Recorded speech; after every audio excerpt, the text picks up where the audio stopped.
that. I'm not really like, I can't really talk about it, but I support him. Yeah. How you feel about that name though?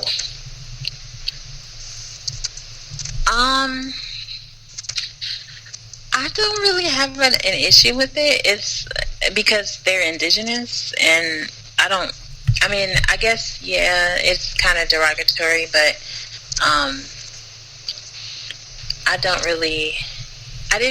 never really had an opinion on it, so I don't know.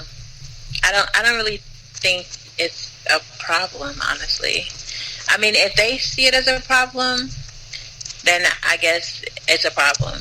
But if they don't see it as a problem, then I don't really see it as a problem. So if they had a team called the Washington Negroes, you'd be cool with it. Well, that would be a problem for me, and I'm pretty sure that would be a problem for a lot of people, and they would obviously address it. But if we didn't say anything about it, I don't think they would change it. You know. So why you have a problem with that, but not the Redskins?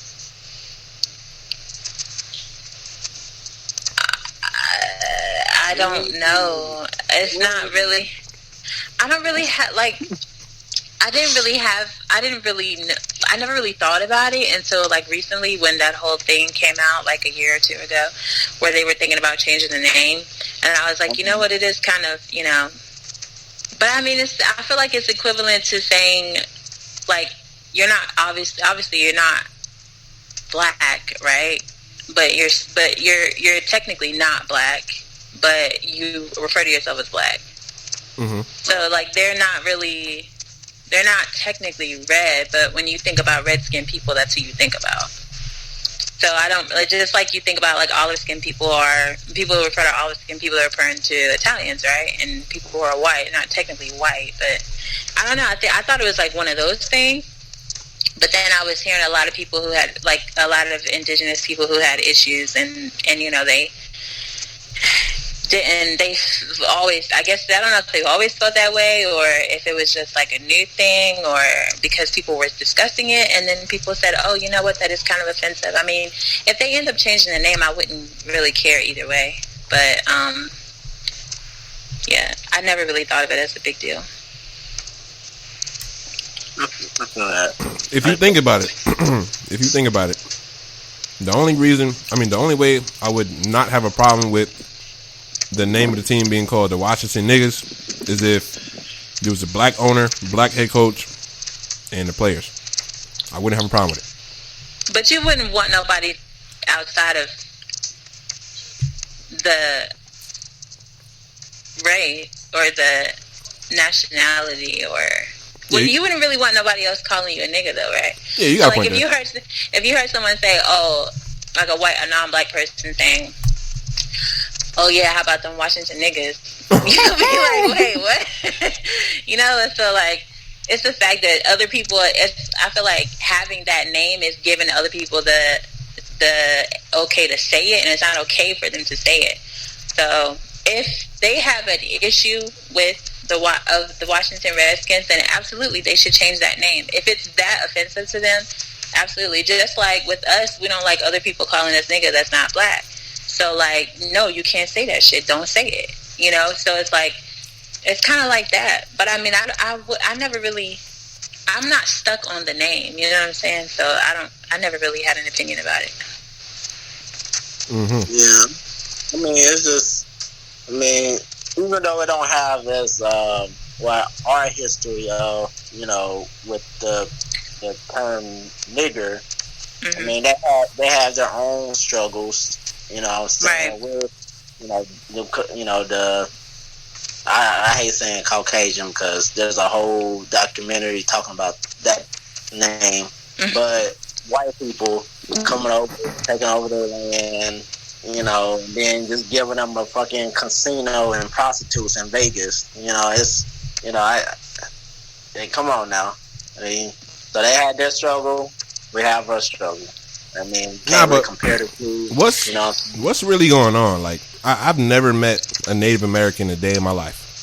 Like, are they literally? You probably have, but you didn't know it. I mean, I'm partial Native American. My grandma was, I think, half Lumbee, Indian. So, I mean, there's that. You say half what? But I mean, half Lumbee Indian. Okay. Yeah. It's a Lumbee is a tribe here in North Carolina. But man, I don't know. I met multiple like full blooded Native Americans. I mean, it's just just so few of them because they wiped them out. Okay. Nadia, are you from the DC area or? Yeah. So I was born there and raised in a county called Prince George's, which is right outside of DC. Mm-hmm. So it's the whole area, like the metro area. So. Got you. Mm-hmm. Yeah, I've never been to DC. I plan on making a visit over there to go to that museum. Oh, the National Museum of African American History. You already know.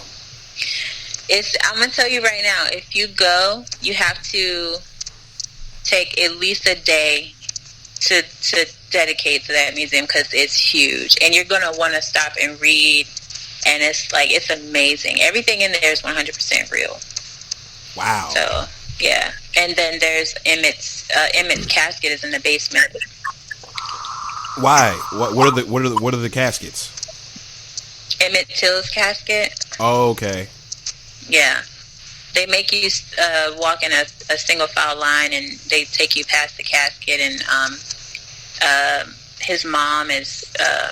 You can hear his mom's like cries and like talking. It's like really sentimental. It's a lot of people that get emotional, when they see that. So I'm not gonna lie to you. That's probably a part of the museum that I would be a little hesitant to go into. I don't want to. Like, I understand the situation. I know what happened. Mm-hmm. Why put myself into that mood again? Because I'm a black man. I live in the U.S. and I you know how they say PTSD. Black people feel that. Like, why? Excuse me. Why do I need to put myself in that mood? It's just gonna put me in a bad mood, to be honest. Is it his death that puts you in a bad mood? The situation? Because going through the museum, you're gonna see a lot of. The whole museum's gonna put you in a mood. Honestly, I mean, it's not all 100% positive things about African American history. I mean, it's a little bit of both. Yeah, that's true. So, do they show? Because I remember seeing pictures of Emmett Till, of the face. Mm-hmm. Do they show that? Yeah. Okay, yeah. I can't go in that area. Why? Like, when you have when you understand the situation at hand, whether you go to see it or not, you're still going to understand what happened. You get what I'm saying? And me seeing that is going to put images in my mind, and I don't want to put, like, I've already seen that image online, and it's already an image in my mind, and I don't want to see it again. If that makes sense. If that makes sense. A negative image. I don't want to see a negative image of my people in my mind. Maybe I'm weird. I don't know.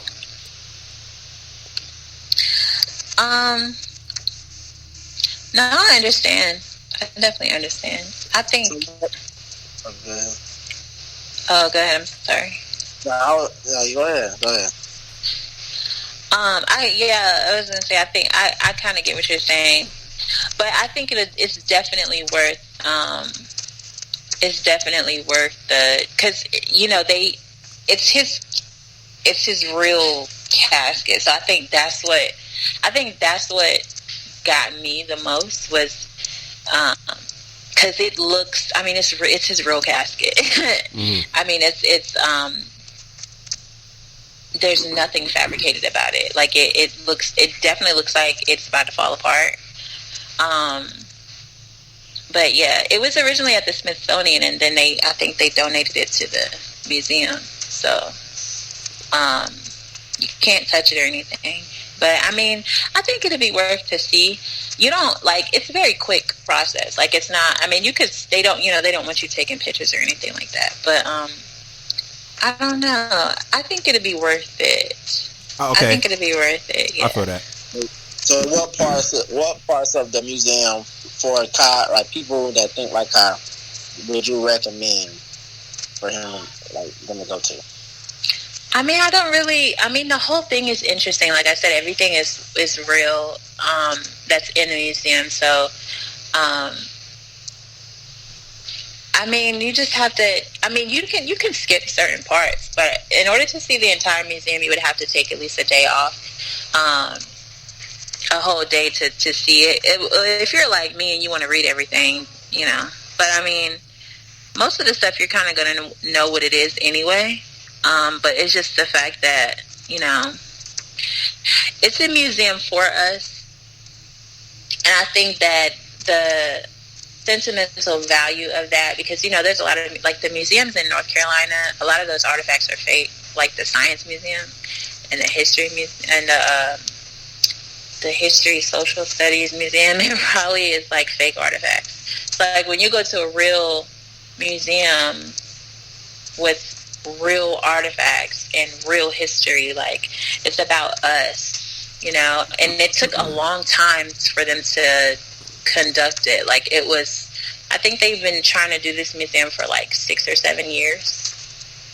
Yeah. So it took a long time to get everything. Of course they needed permission, and there's rights and stuff that you have to get permission, so it's like it took a long, so I would recommend if you were to go, to honestly go throughout the entire thing, because you would just be surprised at like how fascinated you would be if you don't have to read everything, but just to be in the presence of that much history and real things. I didn't believe everything was real. Mm-hmm. But one of the guys that worked there told me like, no, everything here is real, like 100% real artifacts, like everything is real. So, yeah, I don't recommend skipping any parts. Got you. Get the full package. I got you. I remember I went to I think it was the Martin Luther King Museum in Atlanta. I believe that's what it's called. But when I went in there, they had like a little section where you can hear you remember the Freedom Riders? Yes. Like there was a section where you can hear, like, when the police would stop them, and you heard like the real live sounds, and also when the sit-ins was going on, you heard that, and it really puts you in that mood. Like, wow, this is how it sounded, and like it really freezes your body when you listen to that stuff too. So like Martin Luther King Jr. National Historical Park. Yeah. Park? It said 450 Auburn Avenue, Atlanta. Yeah, I don't remember the address, but it was near the Coca-Cola Museum and the aquarium. Okay. But yeah, like I mean, you guys can check that out as well. It's pretty interesting. Like there's a lot of stuff to read as well too. So Nadia, I know that. Didn't you say you was a feminist? No, I never said that. I thought you said you was a feminist. No, I was doing a podcast about feminism. I wasn't doing a podcast. I was listening to one, and we had a discussion about it at my job. So. How do you feel about feminism? It's a lot. I mean,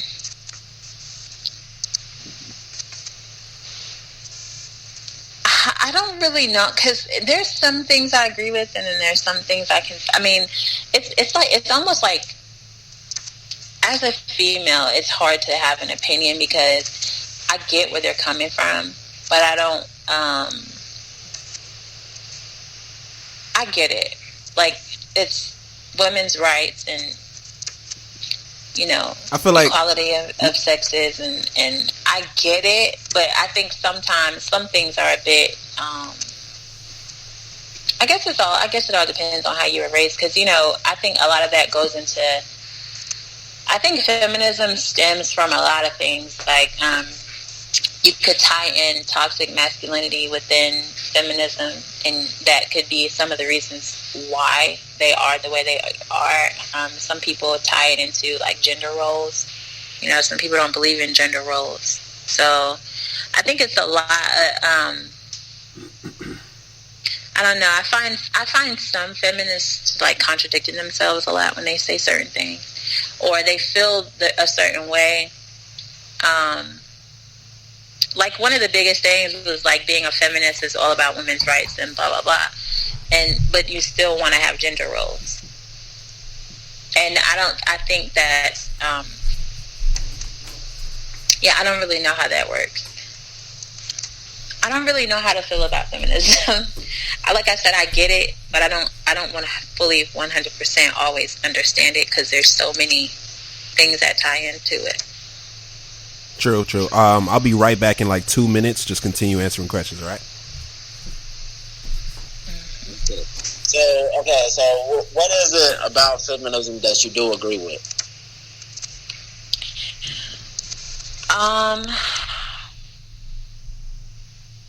I do think that women should have equal rights and equal opportunities as men. I don't agree with the wage gap. I think the wage gap is definitely unfair. White women, well, with the whole feminism thing, like, we should say we're talking about equal rights, right? Just for instance, the right to vote. Like, I think women got the right to vote in what? Let me see.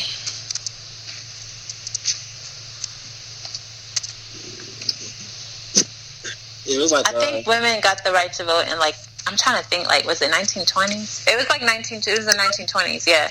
Is when women got the right to vote.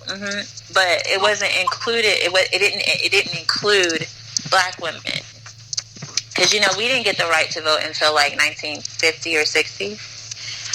I think so. That's one thing about that's the thing about feminism that I don't like. I think it should be more inclusive to black women, because you talk about the right to vote, and then you talk about, like, pay, the wage gap. Well, black women don't get paid as much as the white women. When it comes to feminists, I could scream I'm a feminist all day long, but if I was one, but I still don't have the same rights as a white woman, no matter if we're female or not. You see what I'm saying? So it's like, I can walk beside a white woman and say, yeah, we're feminists, but we're still not equal. So that's where I'm kind of torn, because it's like, I get the concept of having equal rights, but you also have to realize that because you're a white feminist, you have a lot more privilege than I do. I don't get it. We could have the same position. I still won't get paid as much as you. I still didn't have the right to vote until after you did. So I think it should be more inclusive to all races. You see what I'm saying? Because it's not always inclusive, and I think that's where I was torn at with that, because it didn't always include black women. Feminism didn't always include black women. My thing is, okay, so yeah, you say about the wage gap. Mm-hmm.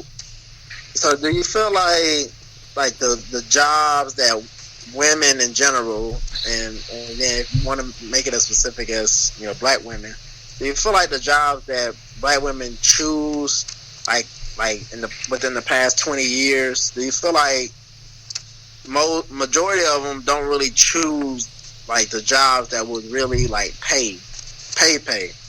Like, how you feel about that? I think we kind of go with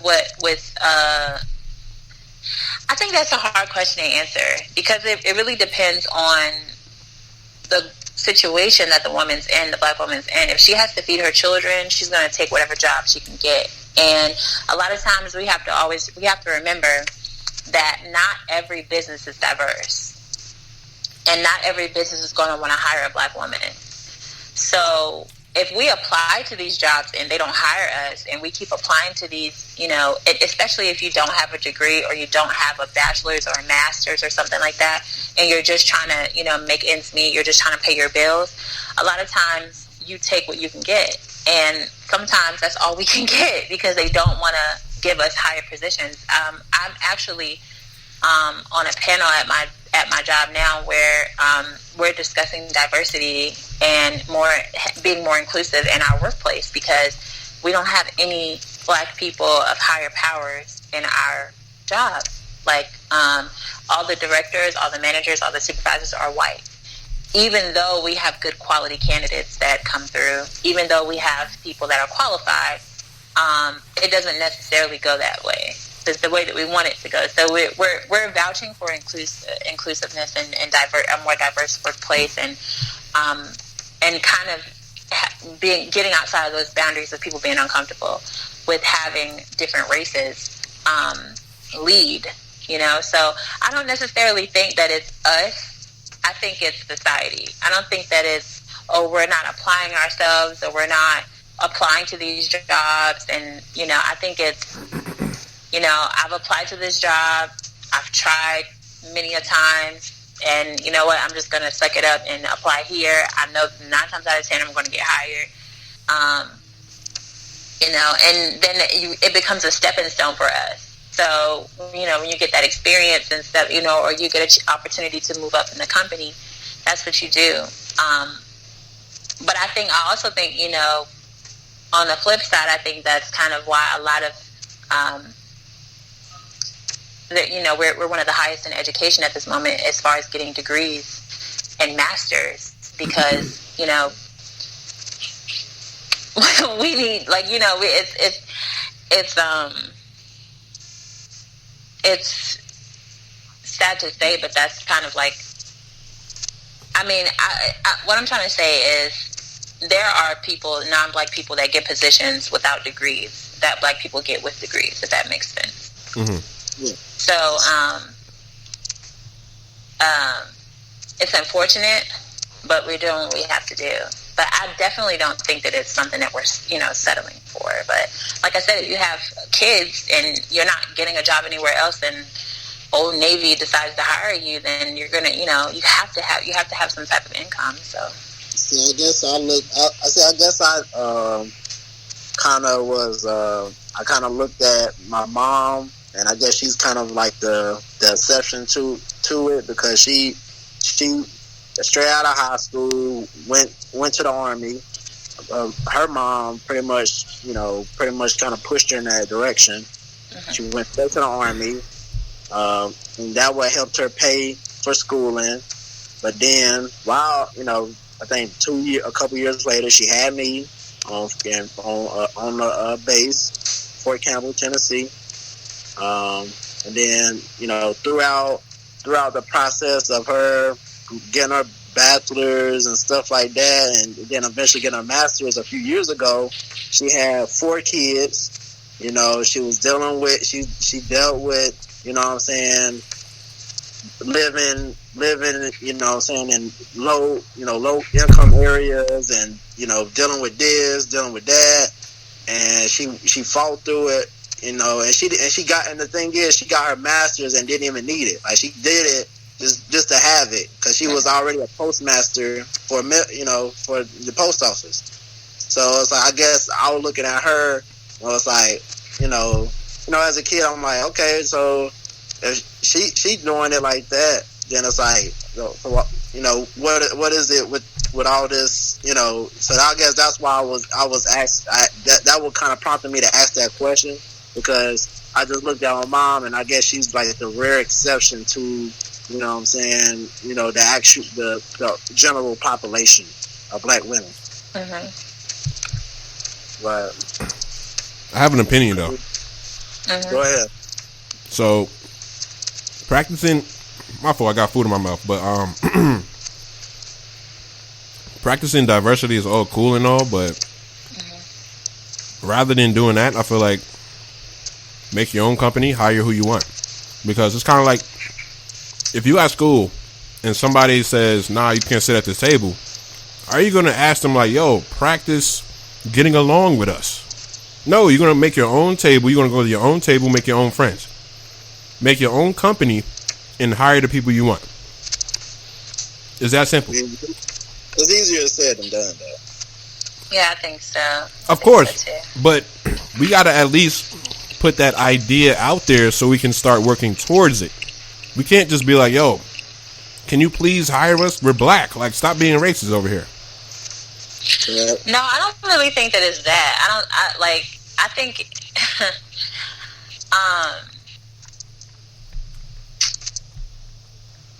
I don't think that it's that. I think that I get what you're saying, but I don't think that that's going to solve anything, because discrimination is, in general, is against the law, right? In a sense. So, like, I think by us being more inclusive, like, say you did branch off and have your own business, you can hire who you want you can hire based off of anything, you know. And in North Carolina, you know, they have a law where you can fire anybody for any reason. That you don't have to have a reason to fire somebody in North Carolina. You can just let them go. So, like, you can hire whoever you want for whatever reason, but I don't think it should just be based off of because they're black. So, like, with the diversity thing, I'm not saying hire black people because we're black. I'm saying don't look past people because of their ethnicity or their background. If they're qualified for the position, by all means, it doesn't matter if they're black or white. But we can't turn a blind, you know, we can't say, like, because if I owned a company, right, I'm gonna be honest with you. I don't care if you're black, white, Asian, Native. I don't care. If you're qualified for the position, I'm gonna hire you. But we have to realize that some companies do discriminate because you are black, and it doesn't matter if you're qualified for the position or not. I'm not gonna hire you because you're black. So it's not really, hey, I'm black, hire me because I'm black. It's hire me because I'm qualified. And it doesn't matter if I'm black or not. So, but I get what you're saying, like, and I think, you know, black people are rising in the percentages of entrepreneurship. And a lot of us have our own businesses on the side. I mean, people are out here selling plates. They can't really cook, but they're doing it, you know. It's a business. And so, I think, and I, you know, we've been doing that for a long time. You know, my grandfather had way before I was born, my mom was little, had a juke joint in the basement where my parents grew up, where my mom grew up. And it was his own little liquor house, and he illegally stole liquor, which a lot of people did in the South. And, you know, and that's how he made extra cash. He got busted too, but that's how he made extra cash. So it's like, we've been doing that for a long time. You know, you have like the candy ladies in the hood. You have, you know, a lot of the time she gave out stuff for free, but, you know, you have people, you think about all the kids in school, especially black kids, Spanish kids who used to sell snacks. Like, we've been doing it for a long time. It's just, first of all, it's hard for us to get loans at banks. So a lot of times we're sponsoring ourselves. And it's hard to do that when, you know, the profit that you're making, you have to, you know, you're making little profit because, you know, the things that you're selling might be expensive. Like, there's a guy that I used to go to high school with. He used to sell, like, refurbished cell phones. He was really, I'm hoping that he's an engineer now because he could really refurbish phones on his own, like, and he would sell them. So, like, you know, I think we've been doing it, but it's just in society, it's hard for us to get ahead because they don't want us to get ahead, and it's hard for us to get loans. It's hard for us to get exposure. You know, I remember a while back there was a conversation that people used to talk about all the time on Facebook. I think it was a meme actually, where we feel more comfortable going to a white company and spending $4 on a hot dog, but if we go to a black company and spend $4 on a hot dog, we think it's way too expensive. You know, so sometimes we're our own enemy, and we have to support black businesses and not think that, you know, $4 for a hot dog is too much, you know. But you go to Five Guys and they don't even have meals there. You have to buy everything separate, and you're comfortable with doing that. But if it was a guy on the street who had the same type of business, probably didn't have all the extravagant stuff, but was selling the same thing that Five Guys was selling and didn't have any meals, and was like, no, this burger is $6 and this hot dog is $7. You know what I'm saying? A lot of black people would be like, no, I'm not paying for that. It's too expensive. Or when it comes to T-shirt companies, you know, a lot of people have an issue with, you only spent $3 to make that T-shirt, but you want to charge me $25. They have to make a profit somehow.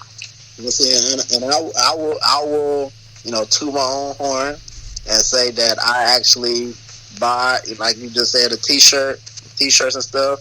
And my boy Patrick, he's selling his old Miner shirts. About one of his, and then my boy Hero selling Be Great Guys. He got his old fitness movement, and I bought numerous of his shirts. Not even for me, I bought them for my like clients when I was training. My clients, I would buy it for them and just give it to them for the free. So I don't buy shirts. I don't really buy a lot of stuff. So in fact, I'm sitting here putting in $20 over here, $20 over there. You know what I'm saying? On shirts, and I'm going in my freaking Target or Belks or wherever. I'm like, man, it's $20. So I'm like the opposite.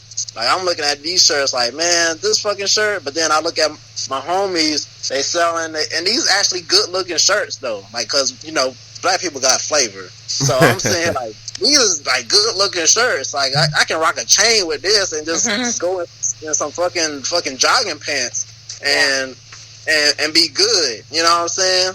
So I'm just tooting my own horn. Go ahead. You getting in your bag. Go ahead. Me? Yeah, you.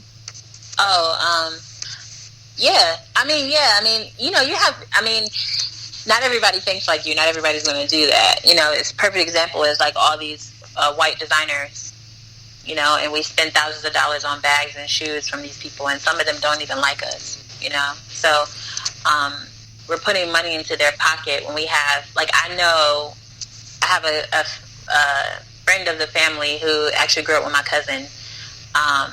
They've known each other since 9th grade high school.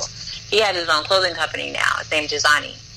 And it's fire. Like, he has I'm actually friends with him on Facebook. He has a really good clothing line, and he actually went over to China, got his fabrics. Like, he is 100% involved from the root to the tip, like everything. And then I have a homegirl that I've known since like 2014. She has her own handbag company, and her handbags look just as good as, I have one of her handbags. I've had it for 2 years. I've used it so many times. I've stuffed it. I put my laptop in it, everything. I've had it boxed up before. I mean, it literally withheld rain, sleet, snow, like everything. Really, really good quality handbags. And they feel and look like the same material that you know, we're spending $1,500, $1,600 on. And because it doesn't have the name on it, you know, it's considered like a bootleg version or whatever, but it's not, because she's not trying to make you think that it's a Louis or anything like that. It's her handbag, it's her brand. It just, you know, happens to kind of look the same, but not really. I mean, the straps are different, the logo is a little bit different. It doesn't say Gucci or nothing on it, so, you know. But I know a lot of entrepreneurs, like, and I support them 100% because, you know, that's how a lot of these big name brands started.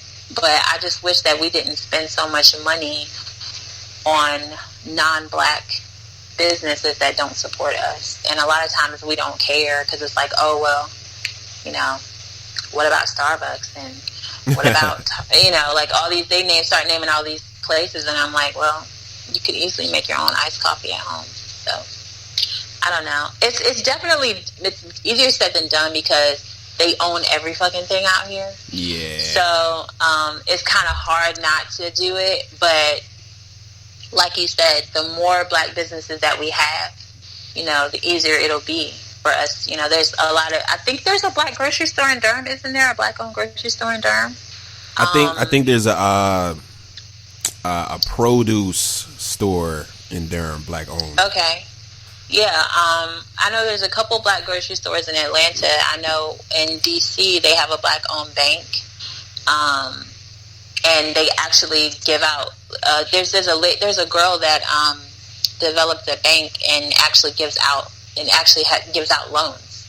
It's a black-owned bank, and she helps to consolidate student loan debt and things like that. So that's what we need. We need more, economically productive businesses that can help us, financially, because a lot of us struggle in that area to save. A lot of us can't really get ahead. So, do you feel like when it comes to discrimination, whether it's gender, race, etc., do you feel like it only get the press when it comes to like certain businesses, like Hooters, for example? Mm-hmm. I mean, you see who's serving you your food at Hooters. Mm-hmm. It ain't gonna be no hairy, bald, fat 5'5" guy. Mm-hmm. Serving your food. It's gonna be, a voluptuous woman of sorts. She's not always voluptuous, but I get what you're saying. Not always. I'm just saying it's a woman that's wearing, showing a lot of skin. Yeah. Do you feel like it's overlooked in that sense? But because people are looking at like looking at like corporate, like, the desk jobs and like, those big old tall buildings type shit. Or do you like? How do you feel about that? Do you feel like it's just overlooked in certain situations? Or even on the flip side, that like construction workers, majority of them is men, and nobody's saying, "Oh, why can't women do that?" Like, how do you feel about that? I think it only becomes an issue if I wanted to be a construction worker and you discriminated me because I'm a female and said, I don't think this is the job for you because you're a female, then I think that's only where it would become a problem. But I don't see, there's jobs that, just to be honest, like, there's jobs that you're going to have that are mostly women and mostly men. Like, for instance, and this is kind of taking it back to, like, the 20s, where most doctors were men and most nurses were women. That's just how it was. And a lot of us didn't go to school to become a doctor. We went to school to become a nurse, because that was just kind of how society saw things. Just like you have gender roles where they say, oh, well, the man is supposed to take out the trash and he's supposed to bring in 100% of the income, and the woman is supposed to wash the dishes and she's supposed to take care of the kids. That's how a lot of people think. That's how a lot of people are raised. But you have a lot of us who are breaking those boundaries every day. So I don't necessarily think that it's an issue.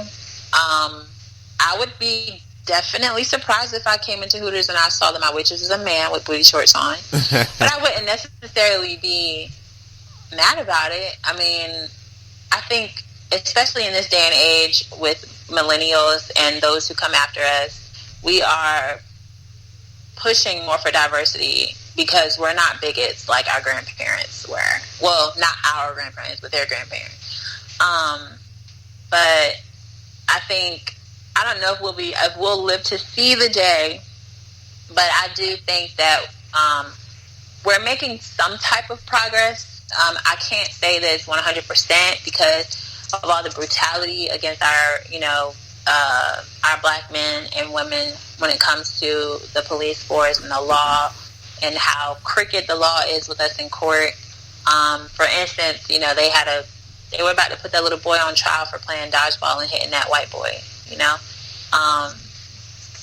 So it's little things like that kind of pushes us back. But I really feel like maybe the next, I don't know how many years, I don't think we'll live to see it, but I do think that we have to get rid of all of the, because people that were, grew up in the 30s and 40s are still living, and they still have that mindset, and they still own these businesses, and they teach their kids the same thing. So it's kind of hard to say because you could pass that hate from generation to generation, you know. And there's a thing called epigenetics too, where there's this thing of like where chromosomes and epigenetic. I think it's epigenetics. I think that's what it's called. Where it's like, huh? I know what you about to say. Do you feel like that's real? Like racism is like genetic? I think racism is taught, but like when I think of epigenetics, I think about like trauma.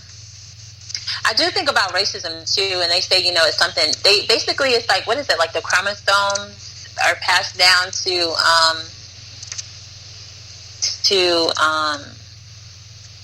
your womb or something like that. It's something like that where you have X, because the male have 2 X chromosomes, and then the female has an X and a Y chromosome. And then, so I think it's where the organisms are modified in the body, and they call it a gene of expression. So if you express stress in your body, it could transfer to the baby in your womb.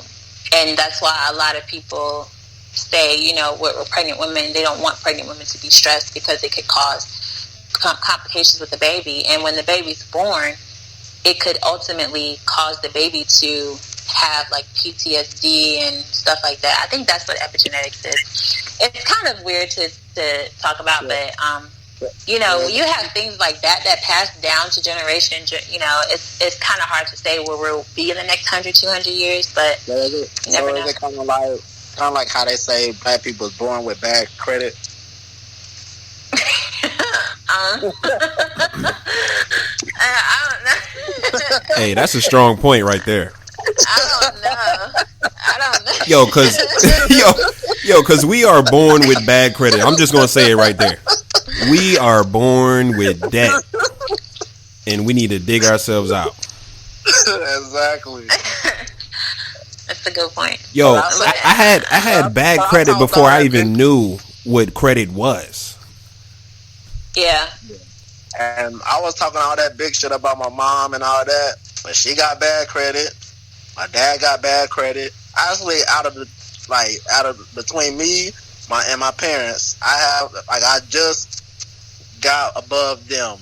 Mm-hmm. Only because the fucking financial aid shit fucked me up, but I got above them. So, you know, that's a win, and you know, I can say that I have over my family right now. Well, over my parents anyway. So, yeah, I feel like there is something to that shit though. What? Like, just not necessarily them passing it down, but it's like I feel like that credit system is another way of you know, suppressing people. I'm not going to necessarily make it a race thing. I think it's a class thing, and I think that's another way of suppressing people and just keeping them down, keeping the rich and the poor. I agree. I definitely agree. It's like one of those things where, man, it's either you're born in the right situation or you're not. Exactly. And you kind of like how they did it back in the medieval days. Yeah, and you can either pull yourself up from the bootstraps in a bad situation, or you can just continue that bad tradition.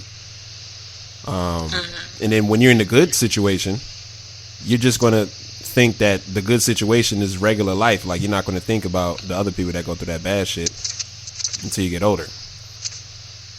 But like, yeah, the credit is definitely, yeah, we're definitely born with it. We're born with it, and it messes up the next generation, because we don't even know how to teach the next generation how to have good credit if we don't even have good credit. Exactly. I mean, we could tell them our mistakes and what not to do, but it's much better when you have good credit and you can pass that down to the next generation. Cause I knew last year, 18-year-old working at my job, like 18, she ain't even got credit. She ain't got no credit card, nothing. You know what I'm saying? You know it's hard getting an apartment out here, even with roommates. it's hard to get an apartment out here in Charlotte. Mm-hmm. She's, like I said, white girl, 18, no credit, was somehow able to get a single apartment here in Charlotte. Well, it's kind of like on the outskirts of Charlotte, but it's still like come on. I'm sitting here, got roommates, and we sitting here getting declined by this apartment, that apartment. Mm-hmm.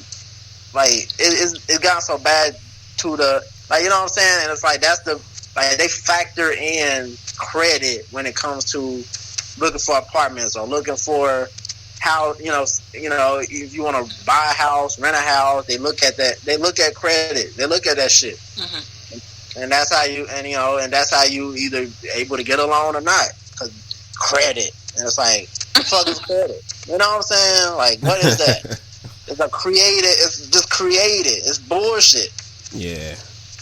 I mean, I think it's a way of classifying different people. But it's funny that you said that because I was actually listening to Brother Polite the other day, and he was talking about I kind of already knew this, but basically it's credit card companies, they don't discriminate against race, but they do discriminate on the location of your house, which blew my mind, right? Because basically, if you're applying for credit and say you live in a bad neighborhood, so basically it's a system similar to the mortgage, in the 1980s and 1990s, in the credit card industry. So, most black people live in low income neighborhoods. So they discriminate based on location, and it's indirect racial discrimination. So I see what you're saying, where it's like, oh, we're born with it, but it's honestly, it's where we are. Because if you think about people who live in upper scale neighborhoods, it's easy for them to get credit cards. So, to avoid that situation, what you should do is get a P.O. box in a neighborhood with an average income or a high income of more than $200,000 or $150,000, and use that P.O. box whenever you are applying for a credit card. And I will tell you, I did it and it worked. Wow. Yeah. So I always use my parents' address for when I applied for it, and that helped me out. That's how I got the Delta American Express. Mm-hmm. They said that's hard to get, and like I said, I got the bump up in my credit because I started paying shit off, and then like I said, I always use my parents' address because I don't trust this shit over here. So I just use my, and I just go there and think it every week. So I mean, it worked out. So to your point, you might be onto something. So question. Yeah, which is why I don't feel like we need reparations either. I know it'd be a good thing to have reparations, and I know they're talking about it. I know I was reading an article the other day where they were talking about giving every black person $1,000 a month or something like that for reparations. However, I don't think we need it. I know a lot of people I don't know if you ever noticed how Asian people, they always have a nail shop, a hair shop, and a nail shop, a hair shop, and a market or something like that. And they all know each other because they're all related. Well, I think they do the thing called it's crowdfunding, where they have large amounts of capital. So they have if 10,000 people in the neighborhood, or say you and your family, y'all all donate $10 a month, and then you collect a some amount that could be collected in a year or so.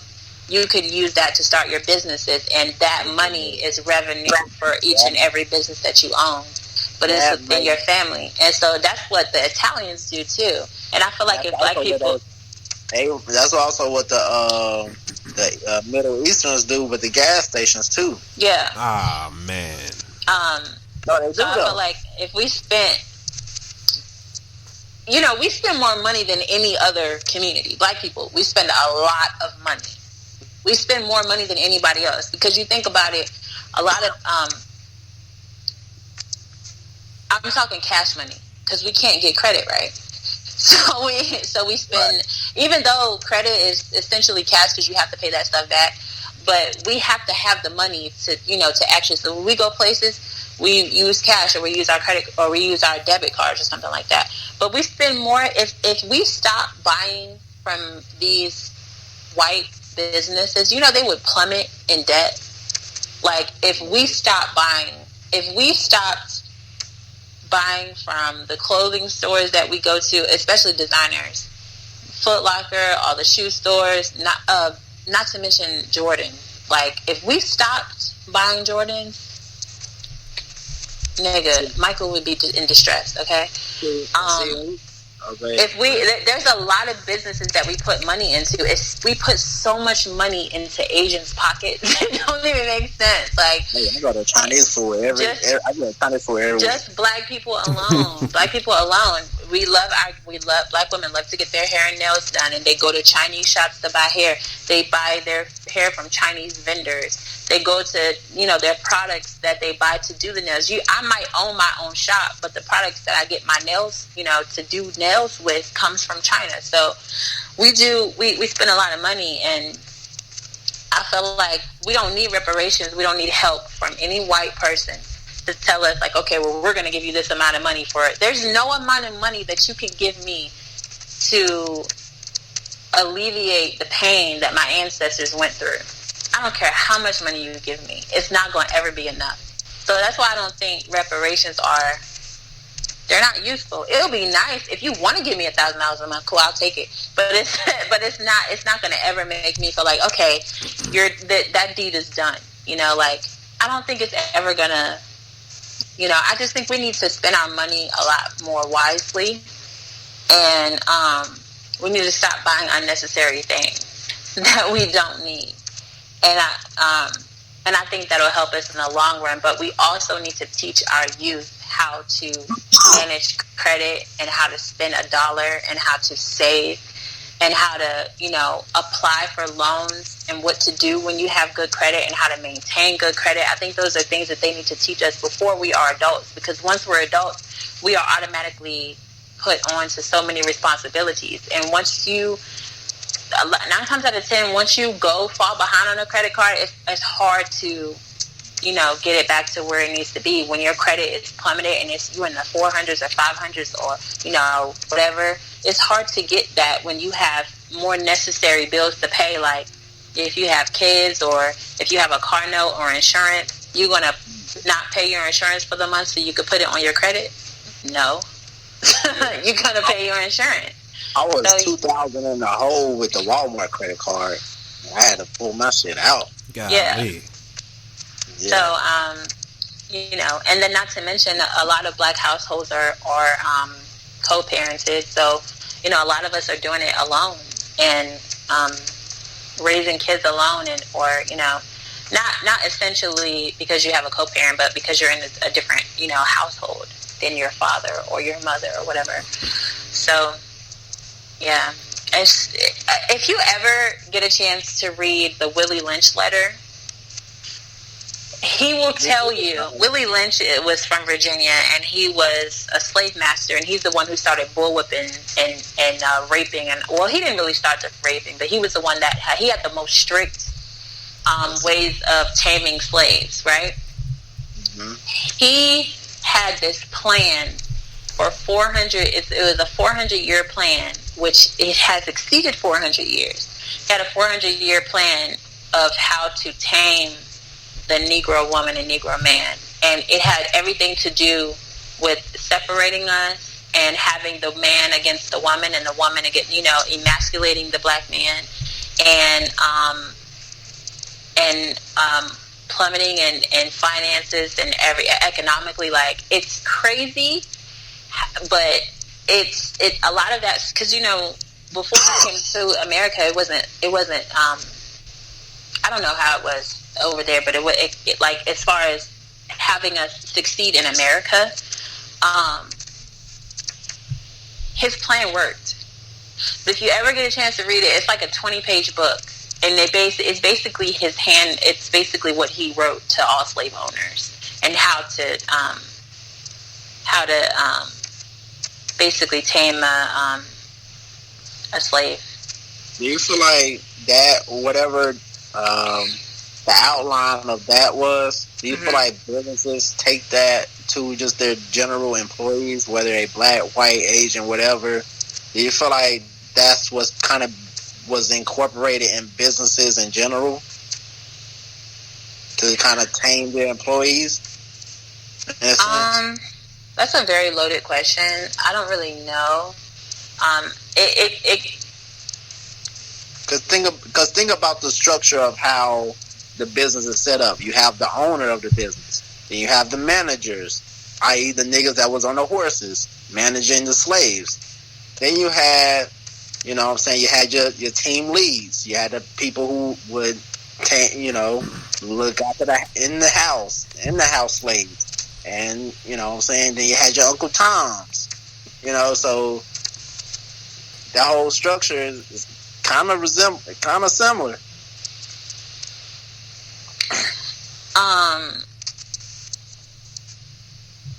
He was the one who kind of, I don't know.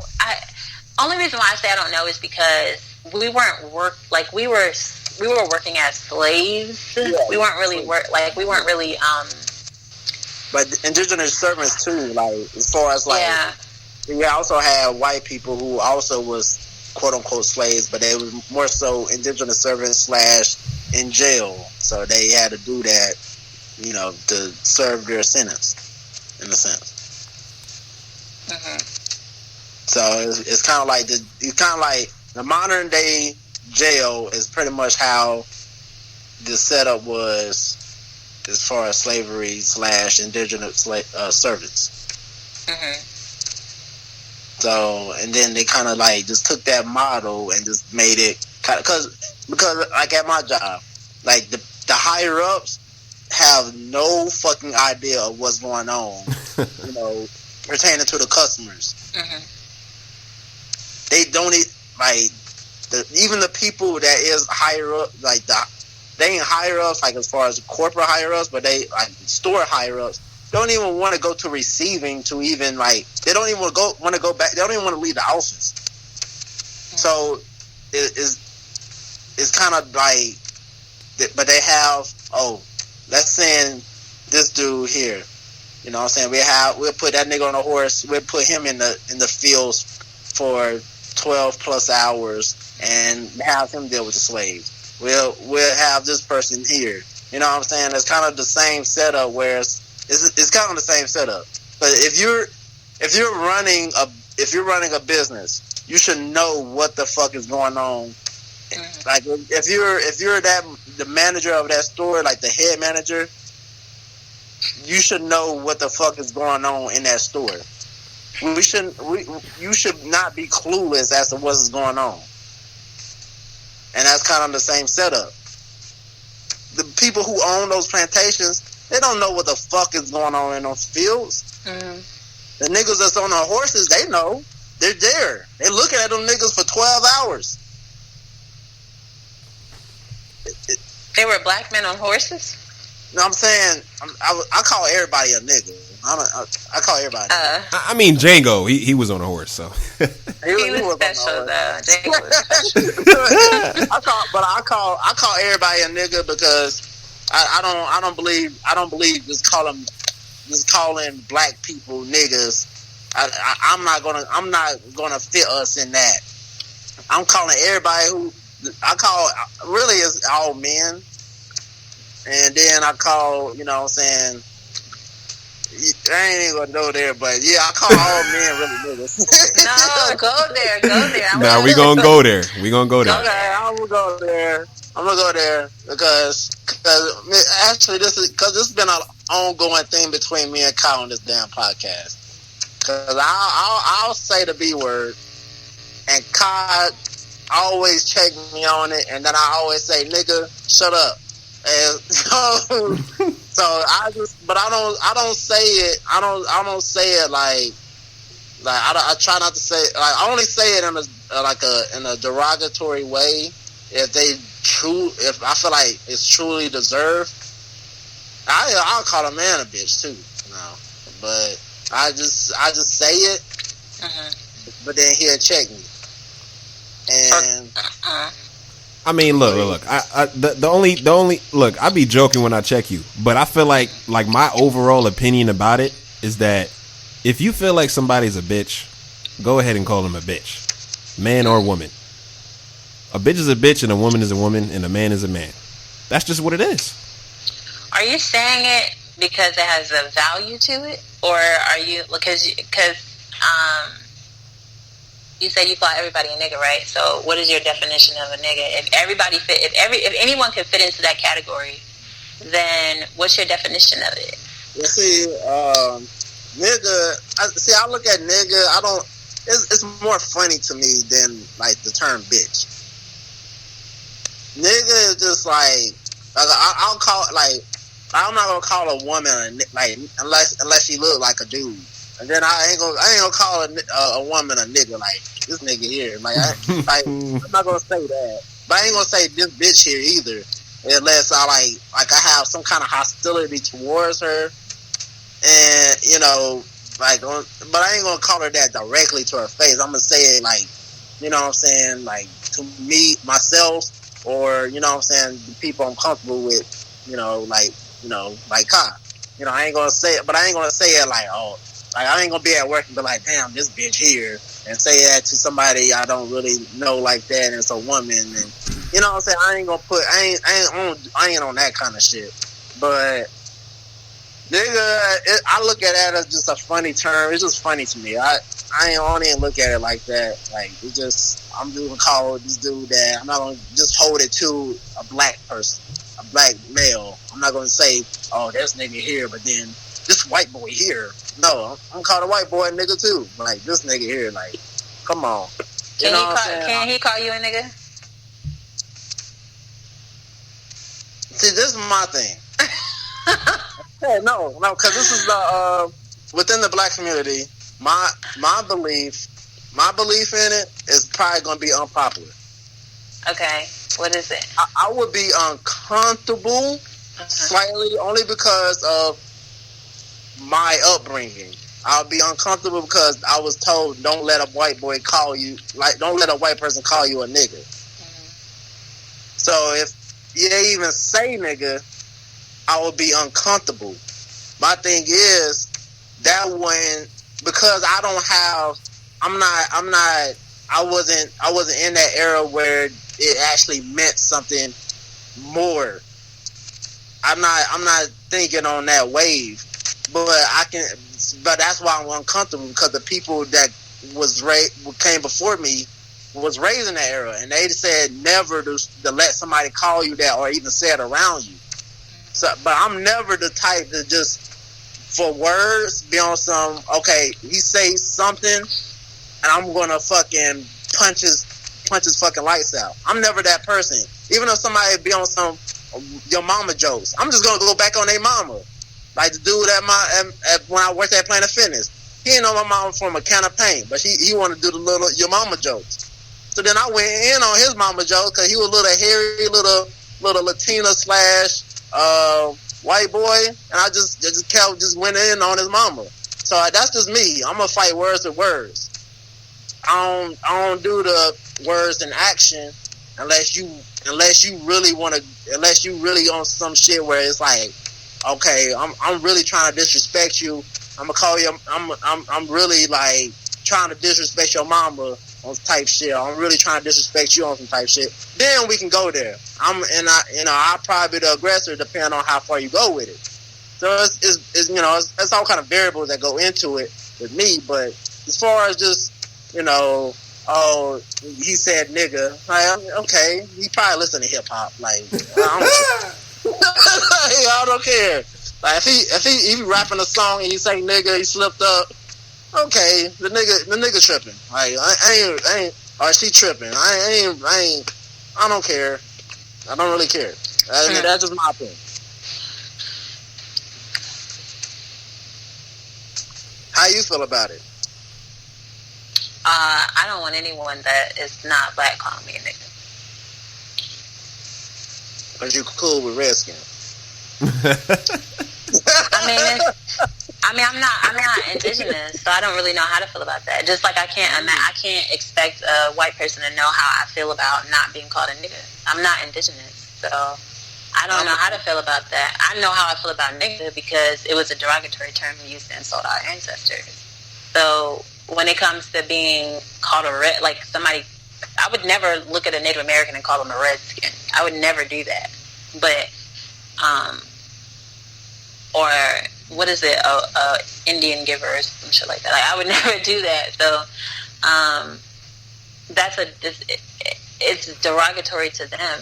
And if it's an issue, then they should, vouch to change that. So do you feel like when we give like these stereotypic characteristics, do you view that as racism? Like, if you know how like they say, oh, black people, oh, you super athletic, oh, you can jump high, oh, you can run fast. Do you look at that as disrespectful? Like how they say like Mexicans can swim really good.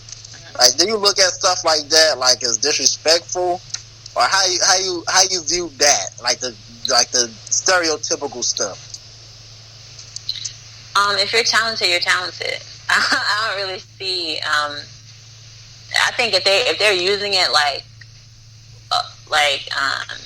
oh, you must be good at swimming because you're a Mexican, that's different. But if they're calling you a good swimmer, I don't see an issue with that. Like if I saw a Mexican who was really good at swimming, like, damn, you can swim really well. But I'm not gonna it all depends on the context of how you say it. If said what? Nah, I don't know. G is weak over there, but why? I ain't never heard like Mexicans are good swimmers. I ain't never heard that before. No, because they like swim across the border, swim in the ocean across the border. And I thought they climbed the border.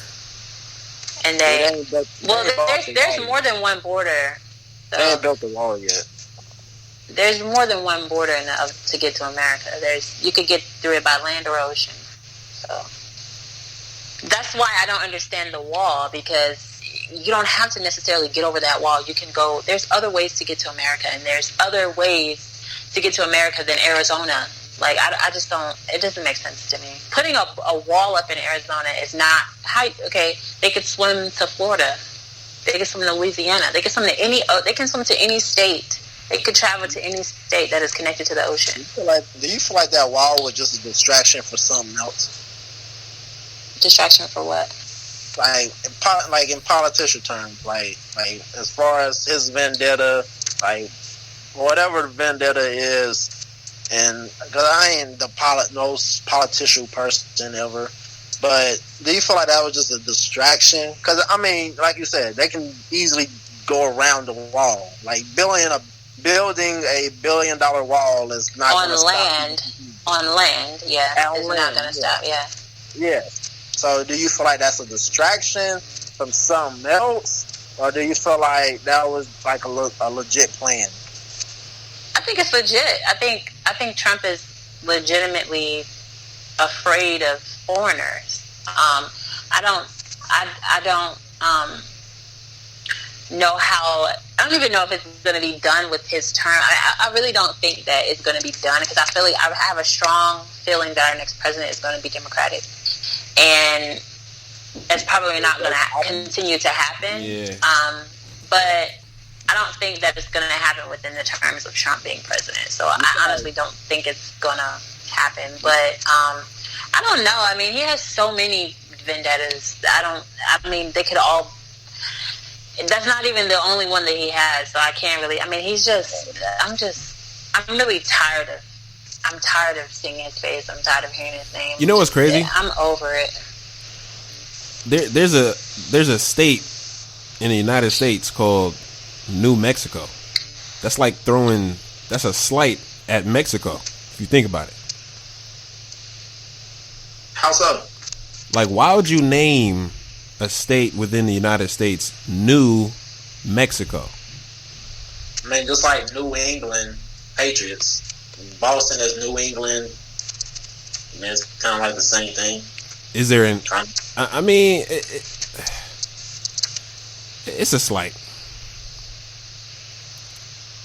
I see what you're saying, because there's a Mexico. There's a Mexico. And then we have a New Mexico. Yeah. Yeah. Like, why have a New Mexico?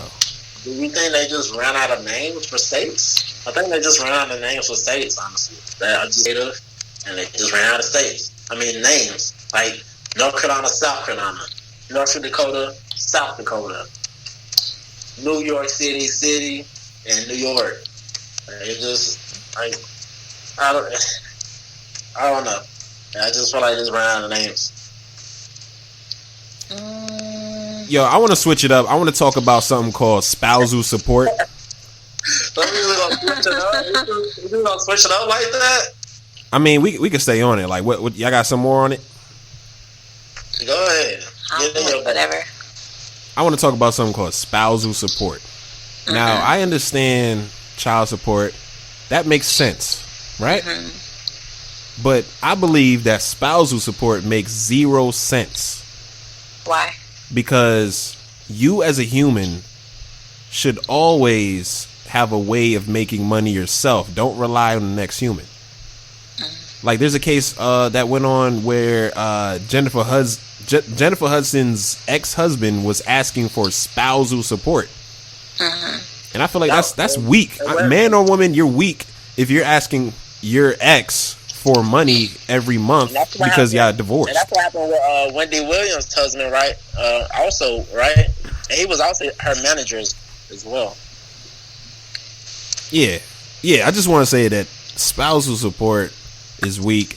Also, if you think about it, the like divorce court is weird. You have a stranger telling you what you should do with your marriage.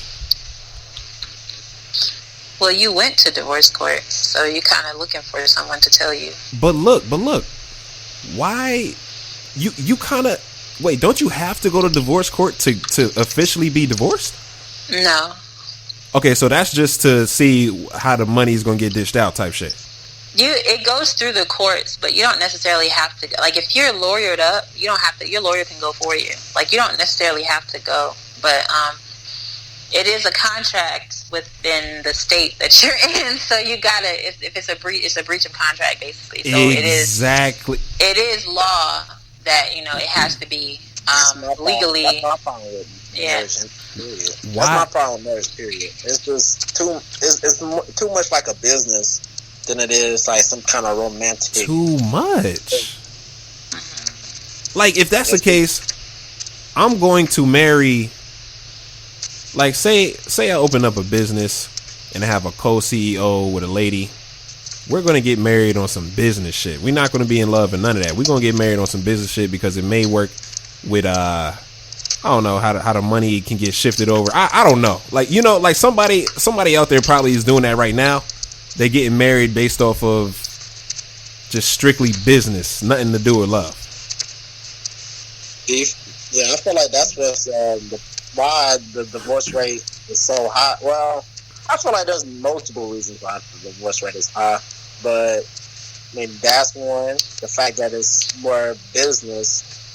Two, I feel like because we're just in different times, and and it's not to be taken out, context. I actually love the fact that women is independent now, but I feel like that is the reason, because you think about it, back in the 50s, 60s, when women had to abide by these, being a housewife and all that. Otherwise, she ain't got nowhere else to go.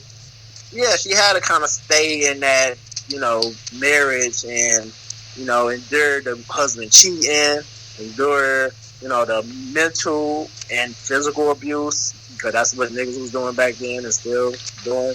And it's that's what they had to endure. That's what women have endured. So now it's like, oh nigga, I don't need you. I got my own business. I got my own job. I take little BB and them and go on by my own way. That's crazy. So it's different. I don't know. Go ahead. I'm kind of on the fence about it, because if you marry somebody, and for instance, what if it is business, right? And say you marry someone and you guys share finances, and maybe she doesn't have, say for instance, you guys got married and she was the breadwinner, right? And she made the most money, and you kind of didn't really, you didn't make as much as her, and y'all got divorced. I think spousal support makes sense, not for life, but for a couple of months, just so that man could kind of get. But here's my thing. Because if you share finances, just like you have joint bank accounts. If we got divorced and I took all the money from the bank account because it was in my name, or legally we signed a prenup or something like that, and it was mine, and I left you with $0, and you had nothing without me, and the only reason why you had money is because we were married, or the only reason why you had access to my funds is because we were married, or vice versa. Like, and we get divorced, and I say, I don't want to be with you no more, and I'm taking all my shit, I'm taking all my money, you can find somewhere else to go. And you deserve that. You have to end up being at your parents' house, or you have to end up going somewhere. Exactly. I would understand, I understand why there is a such thing as spousal support, but I don't think that it's something that you should live off of. Nadia? What? I will say this. If I'm on the flip side of that. If anything, the spousal support should go to the breadwinner. If it's a man or a woman, because at the end of the day, if they earning the money and they splitting it with you and you ain't doing shit, and now it's different if you in control of the household and you take care of the kids and you looking at the house. That's different. I can agree to that. But that's where we're getting into gender roles now. You're talking about women. No. A man could do that too. I'm saying men too. I'm saying men. That's why I said men or women. You missed that. I said man or woman. Man or woman should, whoever is on the exception of if they're truly taking care of the household, if children is involved, if they're truly taking care of the household, then that's the exception. Right. But if that's not the case, and y'all got a maid, or y'all don't even have kids, period, if you man or woman, whoever's making the most money should be the one getting the spousal support, because they're carrying. Who? The person that's broke? No, the person who's making the money and dividing it amongst the person who's not getting a job. I don't agree. I just think there should not even be a such thing as spousal support at all whatsoever. It should be out of the question. Because when you get married and you accept a role in your marriage, you're accepting the consequences that may come from it. But you take vows to be with each other through thick and thin, till death do you part. So right. They take those vows literally in the court of law. That's why you have to go. There's a law. You have to legally be. That's why it's called legal divorce, because you legally took those out. You have to get a certificate to get married. So that's that, and you have to. You have to get a certificate to get married. So. Well, I understand both of your points, though, but I think it's specific towards the situation. I don't think there shouldn't be anything. I don't think we should eliminate it, because we do have women out here who are housewives. They're like, it doesn't make sense for me to have, or I don't understand men who don't want their women to work and don't want them to, I want you to be home and take care of our kids. That's understandable. I get it. But if he's cheating on her and she wants to leave and she doesn't have any money, then he should definitely help her, for the next couple months until she gets a job. Absolutely. He should support his fucking spouse. Absolutely. That's what I'm saying. That's the exception. Like, if the dude said, no, you're not working, or if it's negotiated that she's going to stay home or he's going to stay home to take care of the household or whatever, that's what I'm saying. That's the exception. But if coming into the relationship, this woman or man I'm gonna just keep it at woman. This woman coming into the relationship, she's the owner of a Fortune 500 business, but she's dating a dude that still works at Blockbuster. and still works at Blockbuster the whole relationship. And don't even try, and then get laid off because Blockbuster is the thing of the past. And he don't even attempt to try to do anything outside of that. And they ain't got no kids. It's fair for him to then take half of her money? You don't have to take half. Spousal support isn't half. Spousal support is just like child support. You give them $100 a month, or it doesn't even have to be a living. It doesn't even have to be enough for him to get an apartment. It's just, hey, I'm going to give you $200 a month, and I hope you do well with that. Like, it doesn't necessarily mean that you have to support them in their lifestyle. $200 a month is still a lot. It is, but I mean, in that case, I'm pretty sure she has. I feel like that's just like we said in the situation. Like, if she owns a Fortune 500 company, I'm pretty sure there's a prenup. So I don't think that. I see what you're saying though, but I don't know a woman that would want. And she's probably cheating on him. If he ain't doing shit, he just laying around the house. I'm pretty sure that's not attractive at all. Or she probably has insecure issues. She doesn't want him leaving the house. She don't want him working because she is insecure and don't want nobody else in his face. You never know. Like, that's what I'm saying. Like, it depends on the situation. That's a very loaded.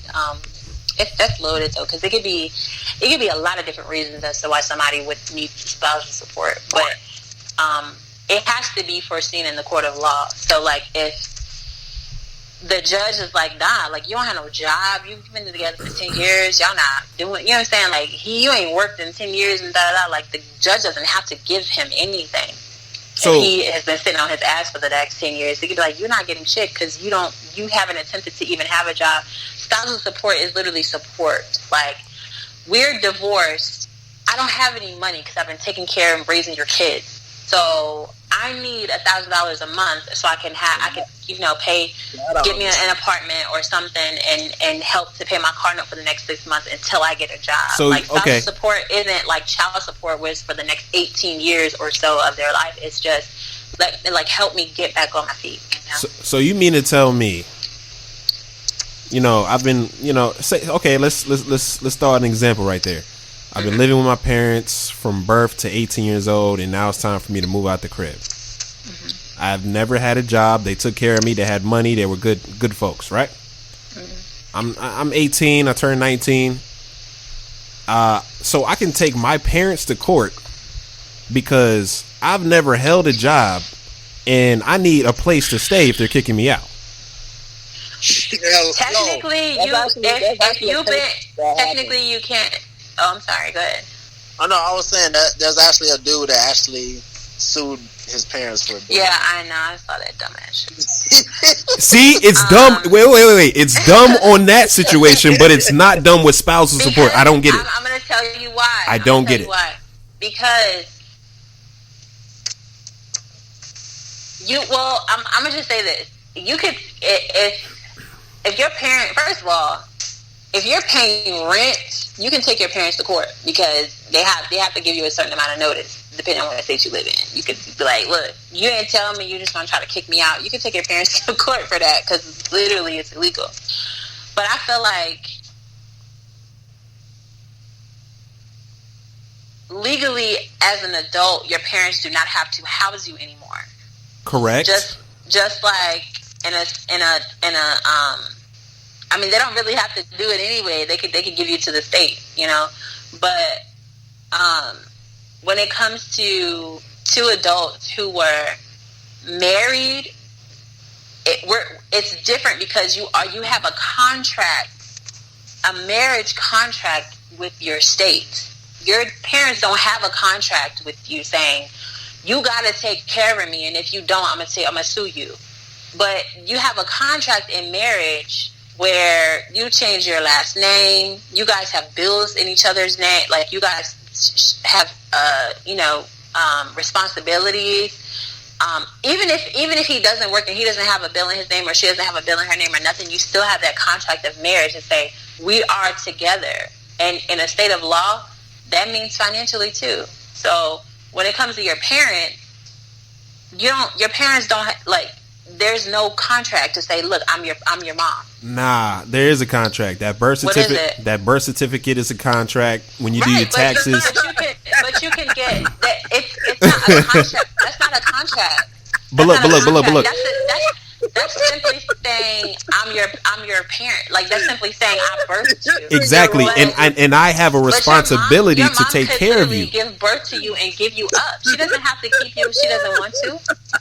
She doesn't have to keep you. So that's not a contract. That's just saying I gave birth to you. And then the father, your dad doesn't even have to sign your birth certificate. He doesn't want to. That's not legal. You don't have to legally sign your son or your daughter's birth certificate. You don't have to. If you don't want to do it, you don't have to do it. That's why a lot of us don't have fathers on our birth certificates, because they either weren't there. That's not a bondage. If I had a child and the father of my child did not want to come to the hospital and didn't want to sign a birth certificate, I can't make him do it. But if you want to get married to somebody, you have to sign that contract and say, look, we are getting married. So there's no contract in parenting. You could literally have your kid and give them to your aunt, and legally give them to your father, legally give them to the Miss Mary next door. Like, there's no contract in that. So that's and when it comes to more like serious terms, that's the reason why you cannot be like, oh, I'm gonna sue my parents because they kicking me out. You can take them to court, but it's not. I don't foresee it actually making a difference, because you're an adult now and there's no legal bind to that. Yeah, that's fair. You have a legal bind to be married to somebody, and if you're married to somebody, then in the state of law, that's everything. If you don't have a prenup, they can legally take anything that you have. That's why prenups exist. Wow. Yeah. Yeah, I mean, yeah, that's fair. But I feel like if you put your kids on your taxes, if you put your kid on your taxes, that kid could take you to court. That's the benefit. That's the benefit, the parent, not you. Yeah, it is. It is. Yeah, that's why 12-year-olds have bad credit, because their parents put bills and stuff in their name and claim them, on taxes and things like that. So if anything, you should be able to sue for that shit. True. That should be some shit you should be able to shoot. Because that's neglect. What is it called? Neglect. Yeah, it's neglect, actually, if you think about it. Like, nigga, I can't live on my own because y'all fucked up my credit, man. Fuck y'all. You know what I'm saying? That's crazy. Yeah, it's neglect in a sense. Yeah. But yeah, man. What is the legal term of neglect? What was the question? What's the legal term of neglect? I think it's neglect. Okay, thank you for that term, Kyle. No problem. I think it's to not care for properly, or to fail to care for somebody, or wow. being uncared for. Yeah. No, you actually said it correctly. Thank you, Nadia. Oh, I did? Yeah, I looked it up, and Kai was not a help at all. Anyway, moving on. Nah, but this is good though, because opinions, I love different people's opinions and how they view things, their perspectives on different things and stuff like that. What are y'all's views on feminism? You want me to start, G? Oh God. You got a whole list. All right, get in your bag, Kyle. I don't really have a whole list. All right, so here's what I think, right? With anything in life, you're not supposed to fully agree with it 100%, right? So, like, for example, if I'm listening to Charlemagne the God speak advice on a certain topic, but then I don't agree with him on another topic, that's okay. I can agree with him on this topic right here. Feminism, I say that's the same thing. I can agree with certain things in feminism, but there's other things that's kind of like, okay, all right, let's slow down a little bit. As far as, let's talk about sports. Now, I understand that the WNBA, the athletes are asking for more money, right? But what I'm looking at is, I'm looking at what, like I'm looking at the audience that gets pulled in to the WNBA stands, right? How can I say this? You are as much as you bring in, if that makes sense. I will say this. You know, the whole women's soccer, that they won the what was the World Cup? Now they have been proven for the past few years to have been bringing in more money than American men's soccer. Then get them paid more than the men's team. And they still underpaid. Then let's get them paid. Okay, I'm just bringing up that point. That's a good point. And all I'm saying is, don't make it a general broad thing like, oh, if the women's soccer team is bringing in more money than all of these other sports, no, make it about what's happening. The women's soccer team is bringing in money. That JV squad on Duke girls team is not bringing in the bread. So they, you know what I'm saying? Like, it depends on what's happening, in my opinion. What's another thing? What's another point in feminism? Feminism, like the terminology of certain stuff. Let's see. I don't know. Come on, Nadia. You know what feminism is. What's some of the key points in feminism? What's some stuff? Let's talk about what were we talking about the I think it had something to do with women should race with men in the track events. Yeah, when the if you're a man to female transgender, male to female transgender. Yeah, so I feel like whatever gender you're born at is the gender that you should compete in whatever event. Like if you are born male and you go through the process of becoming a trans woman, you should never compete in women's events. It's unfair, in my opinion. Why? Why is that unfair? It's unfair because genetic makeup.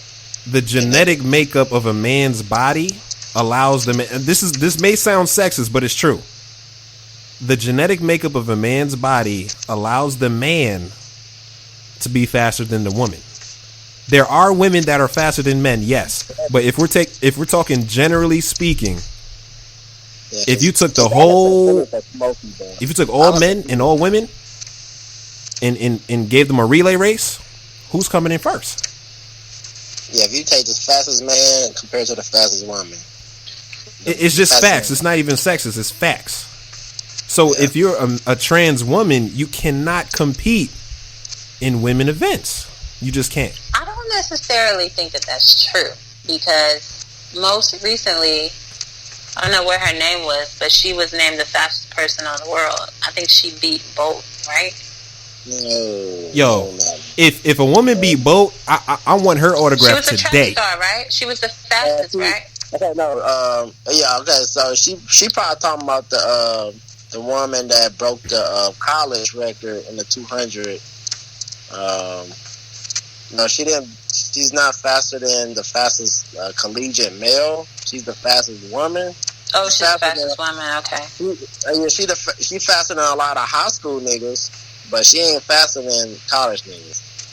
And another reason why I say that you should only compete in the gender that you were born in is that's going to open, like, say a trans woman, is allowed to compete in women's sports, right? Let's say that happens. That's going to open the door for a lot of cheaters. There's going to be men coming out saying, "Yo, I identify as a woman. Why I can't compete in?" It's going to open up a lot a lot of cheaters. That's what I'm saying. Do you feel like they should keep the bathrooms the same, or should they have a special bathroom for transgender women or men? Or men, I guess. So I feel like it's up to that community. It's up to the LGBT community. If they feel comfortable in having a separate bathroom, let's do it. If they want to continue going this way, let's do it. Yeah, North Carolina is the only state to not fuck with the whole bathroom thing. That's why we lost out. I feel like gender is a social construction. Like I don't think that. I think that it was made for social companionship. I think it was made for a social existence. I don't think that. Like obviously, genetically, men can be stronger than women. I don't think that it's necessarily true in all cases, but not every man is stronger than every woman. Correct. Not every man is faster than every woman. So, I don't necessarily think that it's. I think it works in some cases, but in some cases, I feel like it doesn't. It doesn't necessarily work because, just like we talk about, like, what is it?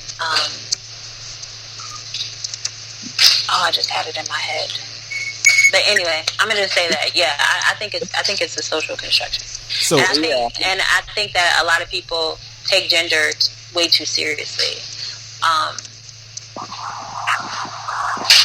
Because I think if you were born with a penis, right? That's what makes you a male socially, right? No. But yeah, that's what makes you a male socially and genetically too. But male and female are words. That's not. It doesn't really. If words didn't exist, how would you identify a male and a woman? I mean, that's all. I get you. I get what you're saying. That's true. But that's like saying this color is red and this color is blue. Like it's but blue. If we didn't have color in our eyes, how would we differentiate? But it's the same thing with a penis and a vagina. We can clearly see that that's a penis, and we can clearly see that that's a vagina. But if male and female didn't exist, and we just had some people who have vaginas and some people who have penises, how would we say, oh no, you can't compete in this because you have a penis? Like it wouldn't make sense, because it's like, no, we're all the same. How I mean, we're not all the same. We don't all look the same, but we're all human. We all share that compatibility in that way. But if male and female gender roles didn't exist, you couldn't say you can't compete in a female, and you can't compete with this woman who has a vagina because you have a penis, because you wouldn't know what male and female meant. So it wouldn't make sense if gender roles didn't exist. But what about if my son is growing up, right?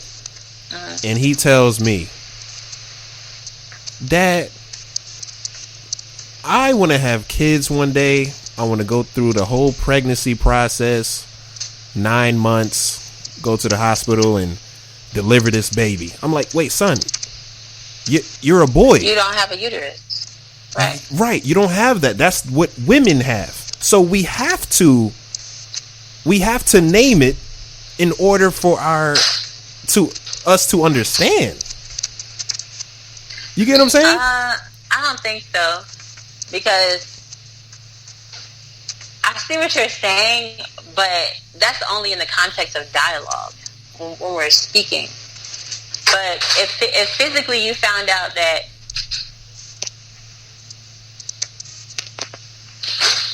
for instance, women who can't get pregnant, they're women, right? They can have babies. But what do you tell a woman that can't have kids? You're a woman who cannot have kids. But that's science. I don't need to. I wouldn't think, oh, she's a male, she can't have kids because she's a man. I'm not gonna think like that. I'm gonna think, no, she's a woman, but she can't have there's something scientifically or genetically going on with her to where she can't have kids. But so I could use that example too. Like, it's not because she's a man she can't have kids, because there's women out here who can't have kids either, and they have uteruses. But right, so it's not necessarily. But I see what you're saying though. If your son said he wanted to have a kid, you have to bring science into it and say, well, you can't genetically have a kid because you don't genetically have a uterus to birth a child. But if we could figure that out without putting gender on it. You could, if gender roles didn't exist and science did, you could say, well, scientifically you don't have a uterus, so you can't have a baby. But it's not because you're a male, because male is dialogue. That's we have to go by physical, like, we can't really go by gender because we have people that have different views on what a man is supposed to be and how a man is supposed to act and who a man is supposed to be in society, and it's not necessarily true. I can't sit here and say you're not a man because you're gay. He definitely damn well is a man in a gender, dialogue, but just because he isn't as masculine as other men doesn't mean that he's not masculine in his own way. It doesn't mean that he's not a man. So that's what I'm saying. Like, if you cut men and woman and female and male and all these gender roles and bias ideas and in conjunctions, like, we are just human. Okay. And you can't. And just like when you were born, did you decide you're going to be straight? Nah. Right. That's just how you felt, right? Yeah. So you can't say somebody, oh, you chose to be like that. Like, no, that's how they felt. Just like when you were born, you just automatically, you knew you liked women. You knew you liked girls. And it's the same thing with men, like, or gay people. They just know what they like. So it's not that's nature. That's just what they naturally like. So without taking roles out of it, like, oh, you're less of a woman because you like women. Okay. You know what I'm saying? That's just how they feel. I wasn't born and I was like, oh, I'm gonna like men. That's just how I feel. I like men. So right. So if we could take that out, can we also take out race? Like, can I say, yo, race was created by white people, or the advancement of white people. Right. The terms were right. So can I live as a black man and say, no, I'm Korean. This is how I feel. Are you from Korea? Are you from the continent of Korea? No, it's just how I feel. You could be whoever you want to be. If you want to be Korean, be Korean. Study the language. If you learn the language and you can study the language, if you say you want to be Korean, then by all means be Korean. Okay. I don't think that is. I think we put this, like, if you were born in that area and you look like them, it's gonna, obviously people are gonna be like, oh yeah, he's Korean. But if you identify with,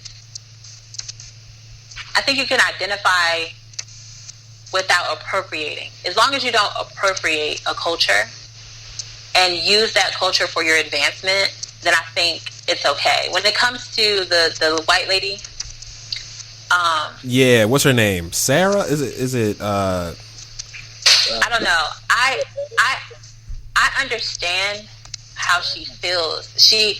I don't understand how she feels personally, but I get what she's trying to say. She's saying that she relates to black culture more than any other culture, but her appropriating it is not is what I don't understand. I don't think that she should appropriate black culture in the way that she does, and she gained a lot of publicity because she appropriated it, and that in turn made her benefit financially because she wrote a book, she had a Netflix special. Things like that is what bothers me. I like this. I like where this is going, because I'm going to ask you another question here. Why does appropriation come into play when we're talking about culture or race or whatnot, but it never comes into play as far as the trans community? What do you mean? So, Caitlyn Jenner is a trans woman, correct? Mm-hmm. And he's not considered appropriate. Like, he's not appropriating women at all. He feels like a woman, so he's a woman. We should call her a woman.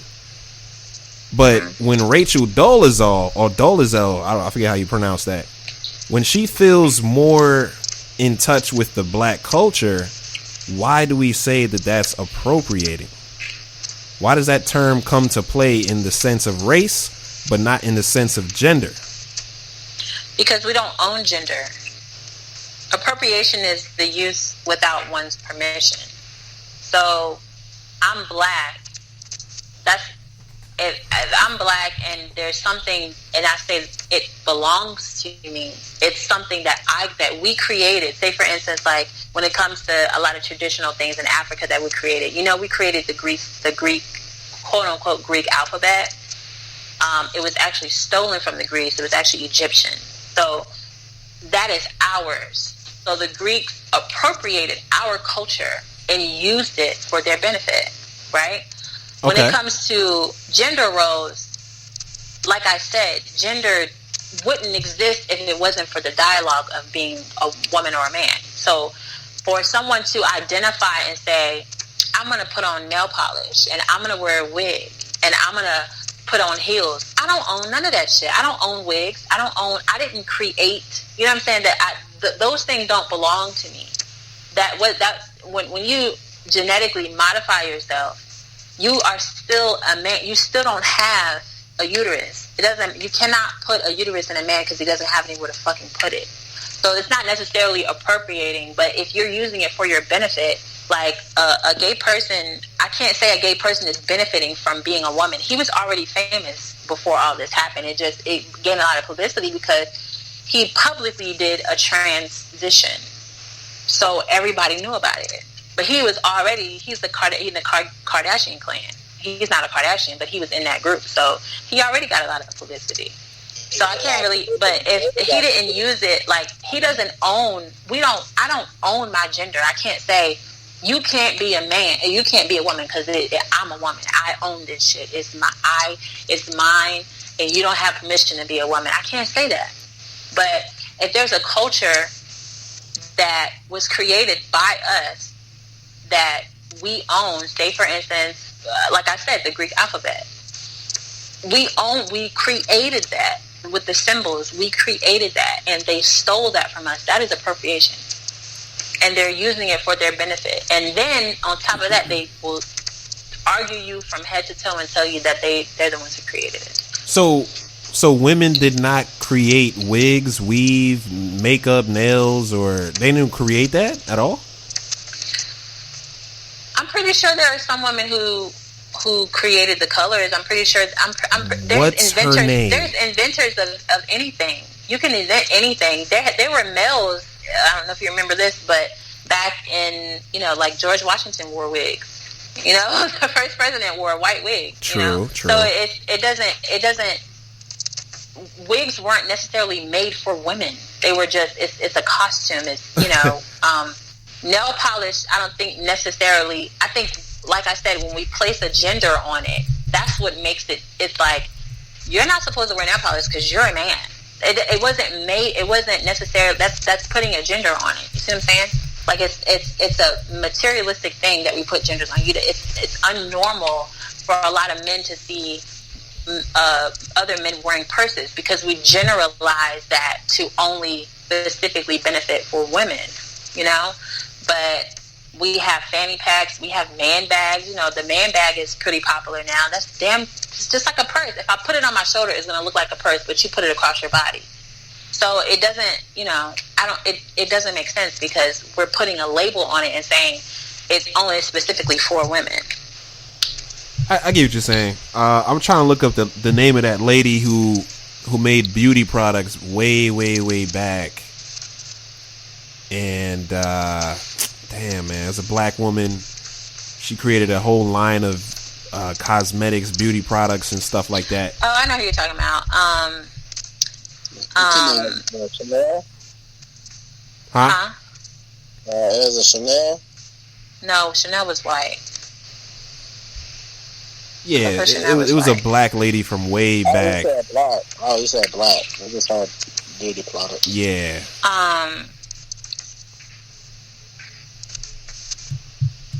I'm gonna find it. I'm going to find it.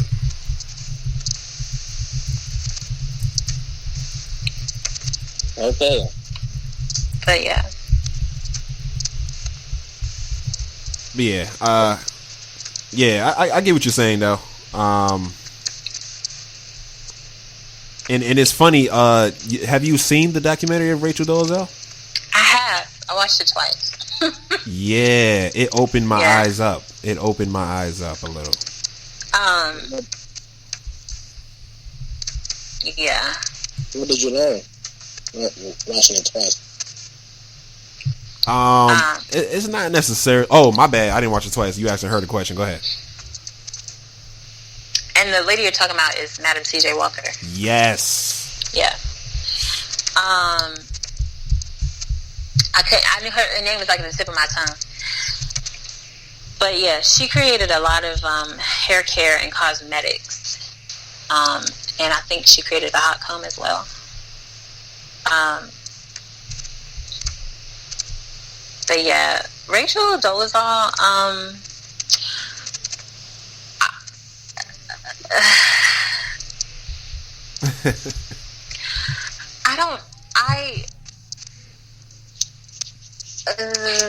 she's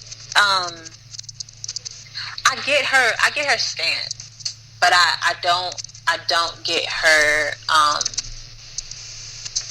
like physically. I don't get her stance, but mentally I get her stance. So like I don't get the whole. I feel like I like for her to say I feel like I relate to black culture, so I'm gonna throw some cornrows in my hair. Like that's what I don't get. But for her to be like, I understand that it can be difficult to be a black woman in America, and I understand, and I sympathize with, you know, the movement of civil rights and you know all of that, and so she's an NAACP chapter president. Well, she was a chapter president. So she, but this is what I'm saying. She was an NAACP chapter president as a black woman. We didn't know that she was white. We thought she was black. That's what I'm saying for the advancement. You joined that, and people thought you were a black woman until they figured out that you were not. Then it was an issue. So okay, go ahead. I'm sorry. That's what I'm saying. Like that's what appropriation is. But if she were to say, I identify with black people without doing the whole curly hair and, you know what I'm saying, like trying to look like a black woman because you're not one, that's the only part of appropriation that I don't get. But as far as her mental state and her, like where she's coming from in that part, I get it, because I feel for indigenous people. Like, they had this place and they were raped and killed and pillaged for their land, and you know what I'm saying? I understand that. Like, that's fucked up. It's a fucked up situation. And I don't relate to it because I didn't personally go through it, but I understand why you don't like white men, you know? Because they killed you and they raped you and they stole from you. So, and they did the same thing to us, you know? But I see where her standpoint and being an advocate, but as far as trying to look like me is a problem, because you don't have to look like me to support me. And I think that's where she's getting things twisted, and she, you know, feels like she doesn't want to wear her naturally straight hair. She wants to put weave in her hair. That's to look like me. Like, I wear weave, but I don't wear weave to look like a white woman. I wear weave to protect my hair. Like, I wear weave because I want my hair to be longer or shorter or curlier or whatever. But I don't wear it because I feel like if I put this in my hair, I'm going to be socially accepted as a white woman. Like, I don't think about it like that. Right. What if she doesn't look at it like that? She does. Like, what if she truly likes what she wears and likes everything she does as living as a black woman? But that you just answered your question. She's trying to live as a black woman. So it's not necessarily she's living. Only reason why she got the positions that she got is because she was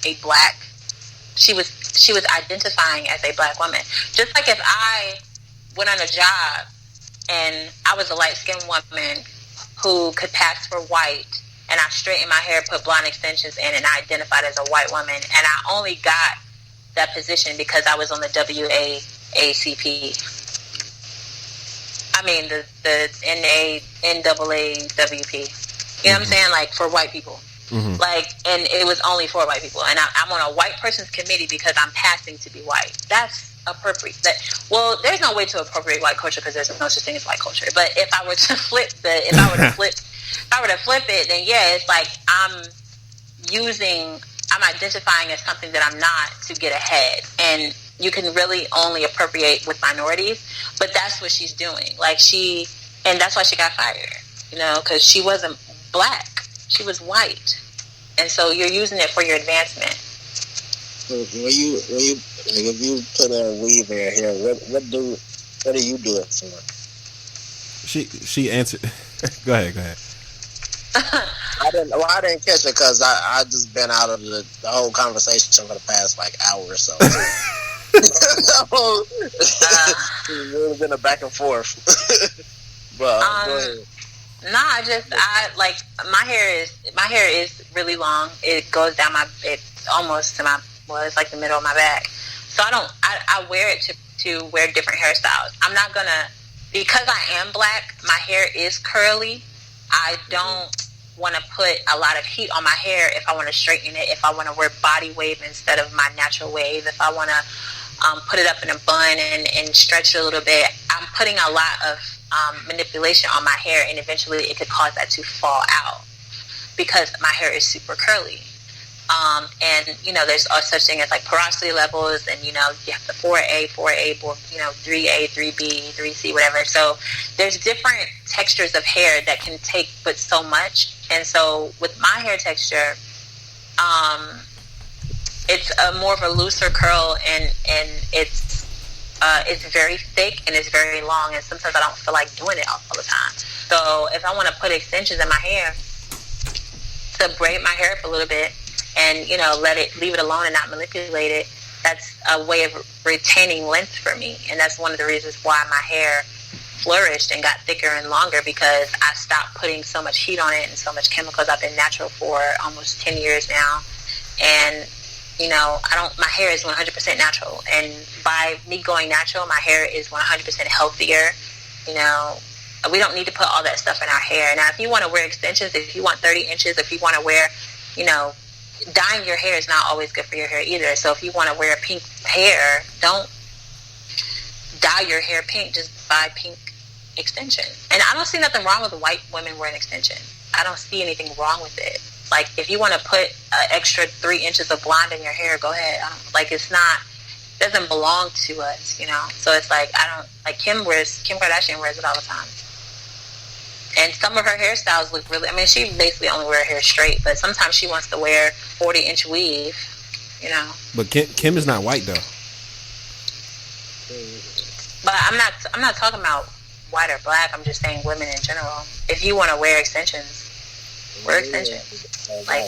Just like if you don't want to wear your nails nude, you want to wear red nails, wear red nails. That's not your natural nail color, but it might go with your outfit.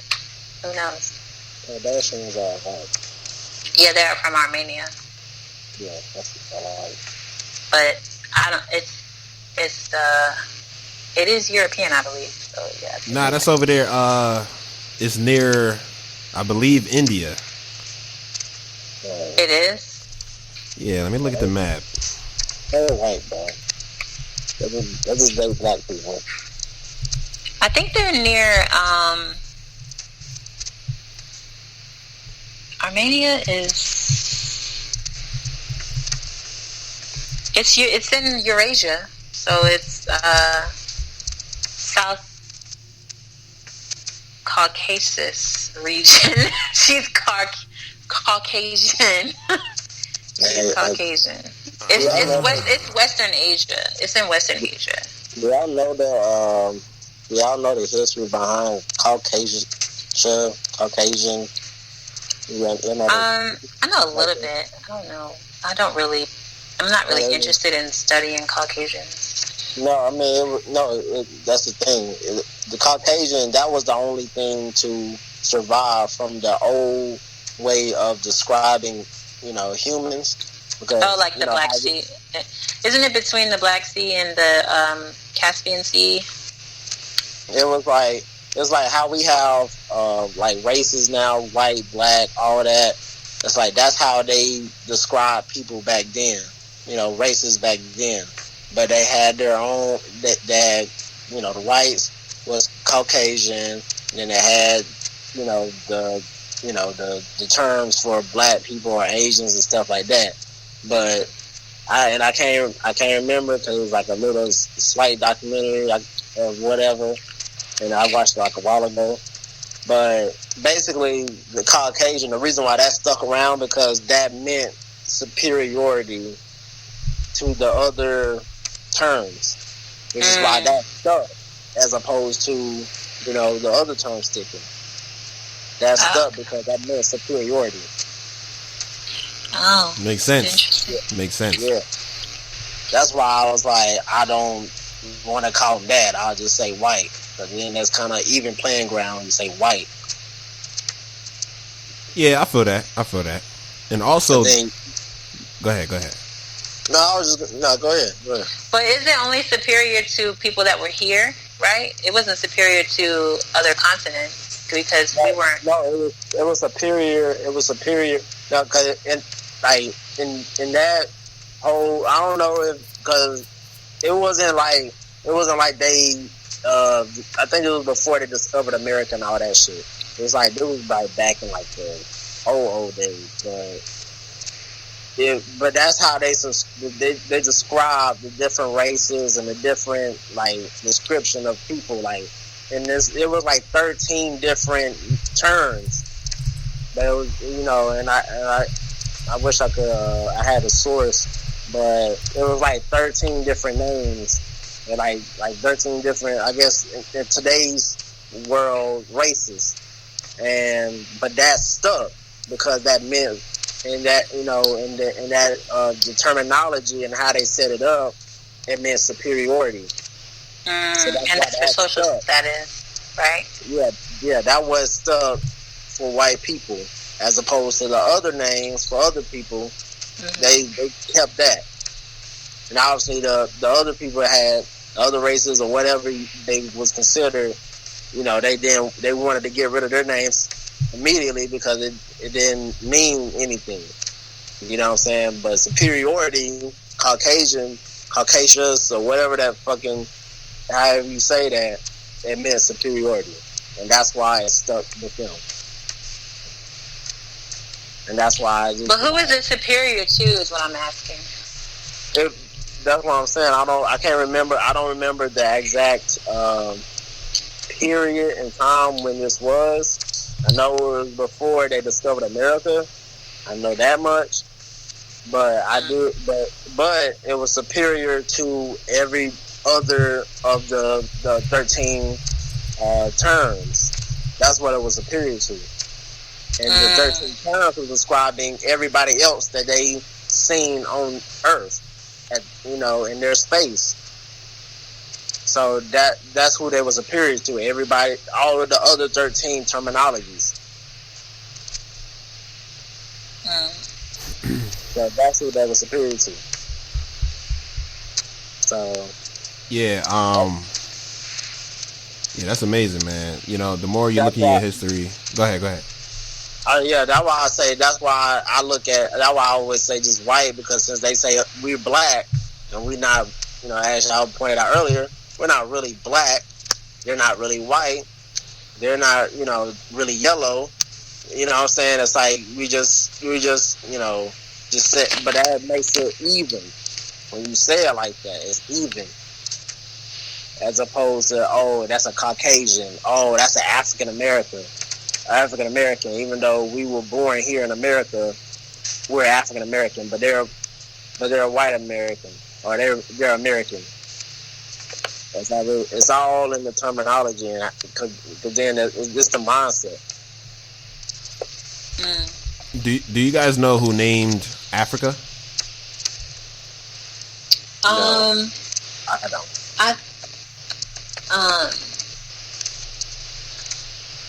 Somebody was talking about that. Wasn't it like the Romans? Yeah, it was a Roman guy. His name was Scipio Africanus, something like that. Yeah.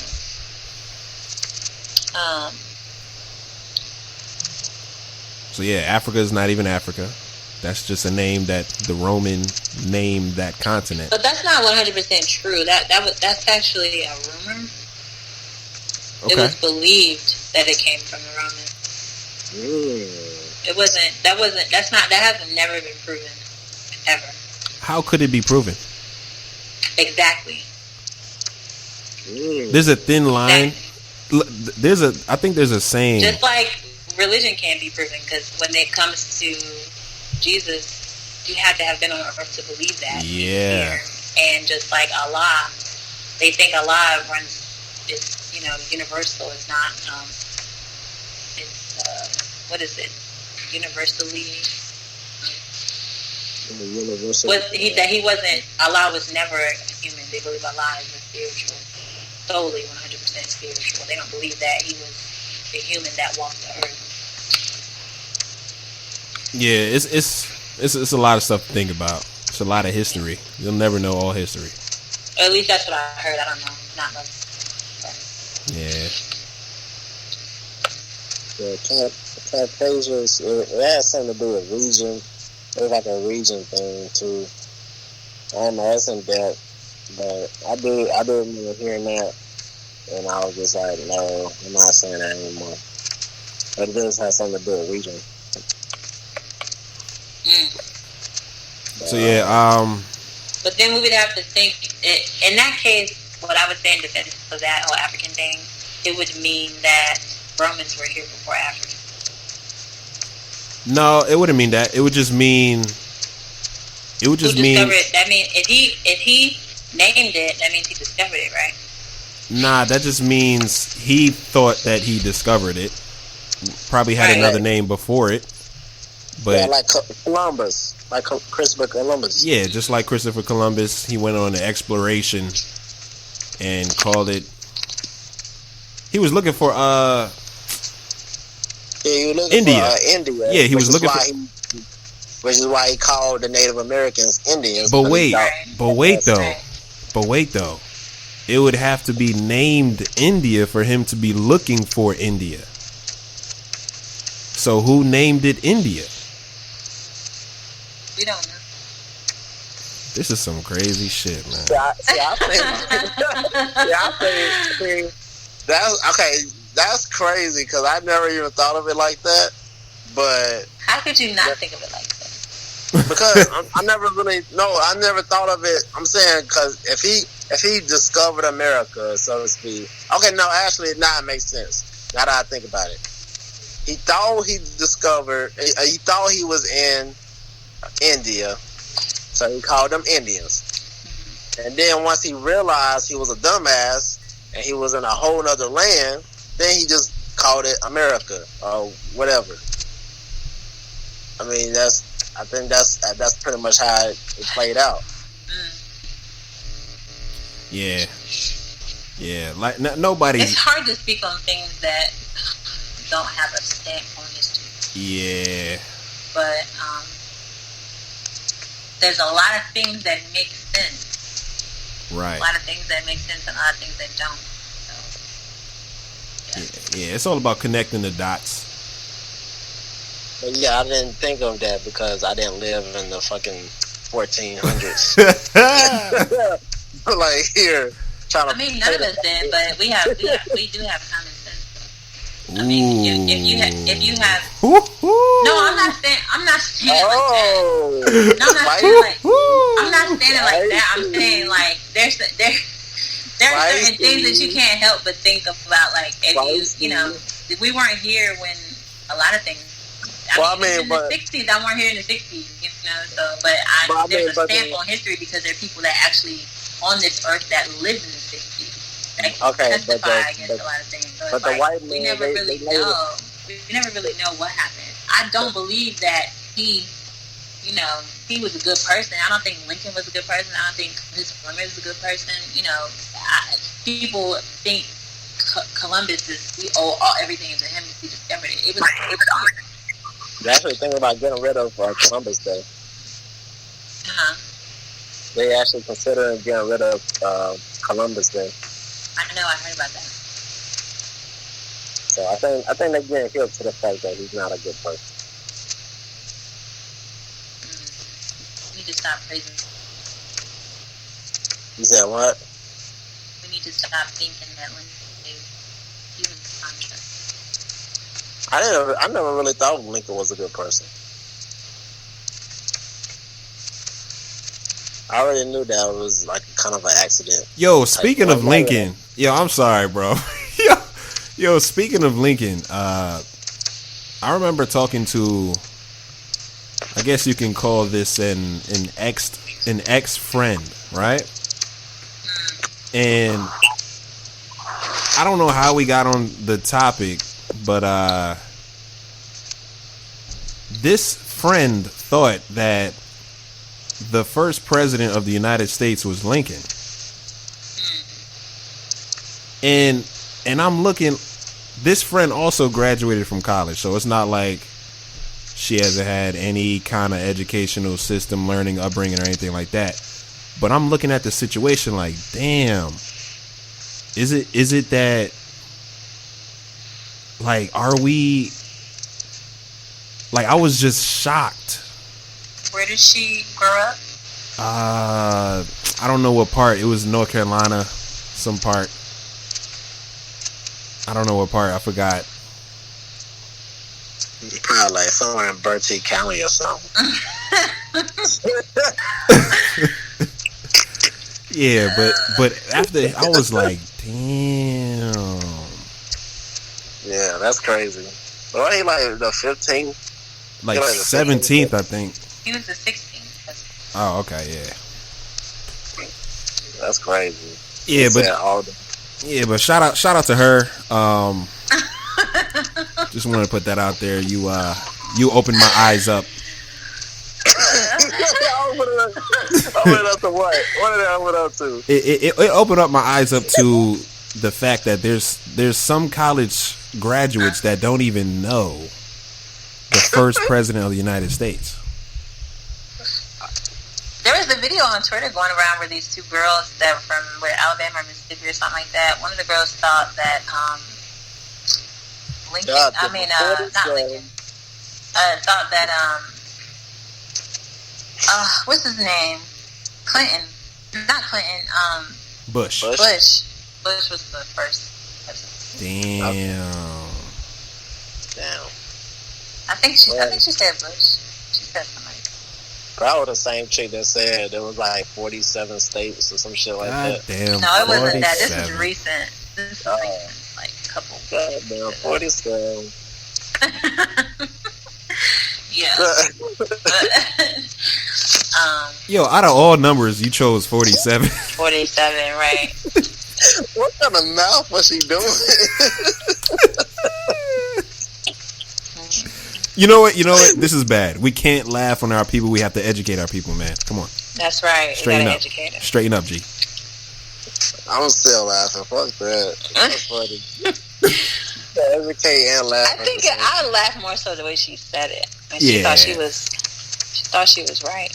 Yeah. She was doing math, and the math didn't even add up, and she still came up with 47. So it was just like said 13 colonies and somehow came up with 47. Yo, son.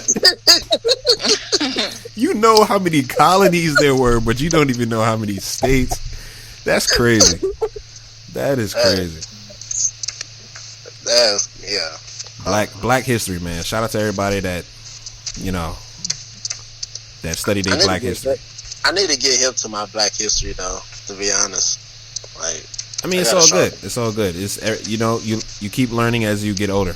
It's never like the whole black history. If there was a book of black history, that book would be so huge.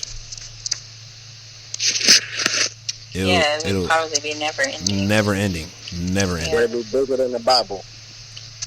Like 5 billion times bigger. You know how many times the Bible was written though and rewritten? That's what I'm saying. Yeah, I follow them. Like, do you go by the Bible, Nadia? Like, are you a religious person? I'm a spiritual person. Like, I kind of figured that through this conversation on this podcast here. Why? I just feel like your opinions and your perspective on different things kind of line up with the same things that I have opinions on. Yeah, I don't believe that we would be condemned for living a normal life on earth because Jesus allegedly died for our sins. So if he died for our sins, why do we strive so much to be perfect if he knows that we're going to sin on this earth? Why do we strive so much to follow a life that we know we cannot lead? It's a sin to be jealous. It's a sin to glut. It's a sin to overeat. Sometimes you just can't help it. So you can't help an emotional feeling of jealousy. You cannot help that. That's something that happens to you. Just like when your cat dies, you're going to be sad. You can't be like, I can't be sad because I'm going to go to hell. Like, it's not, you can't do that. So I think that God is a spiritual connection and he's everywhere. I don't think that he is restricted to one place. I don't think I have to go to church every Sunday and Wednesday for Bible study in order to be accepted into the house of the Lord. I don't believe that. I think Jesus is everywhere. If I'm going to stay home and worship, I can stay home and worship. I don't have to be, and I think that I can connect with him more on a spiritual level than trying to connect to him through a pastor, another human who is not perfect. Doesn't make sense to me. So with all that being said, you believe in polygamy? What does that have to do with He said, with all of that being said, let's change the topic and talk about polygamy. Okay. I mean, shit. You know what I'm saying? Like, would you be a part of that? Polygamy,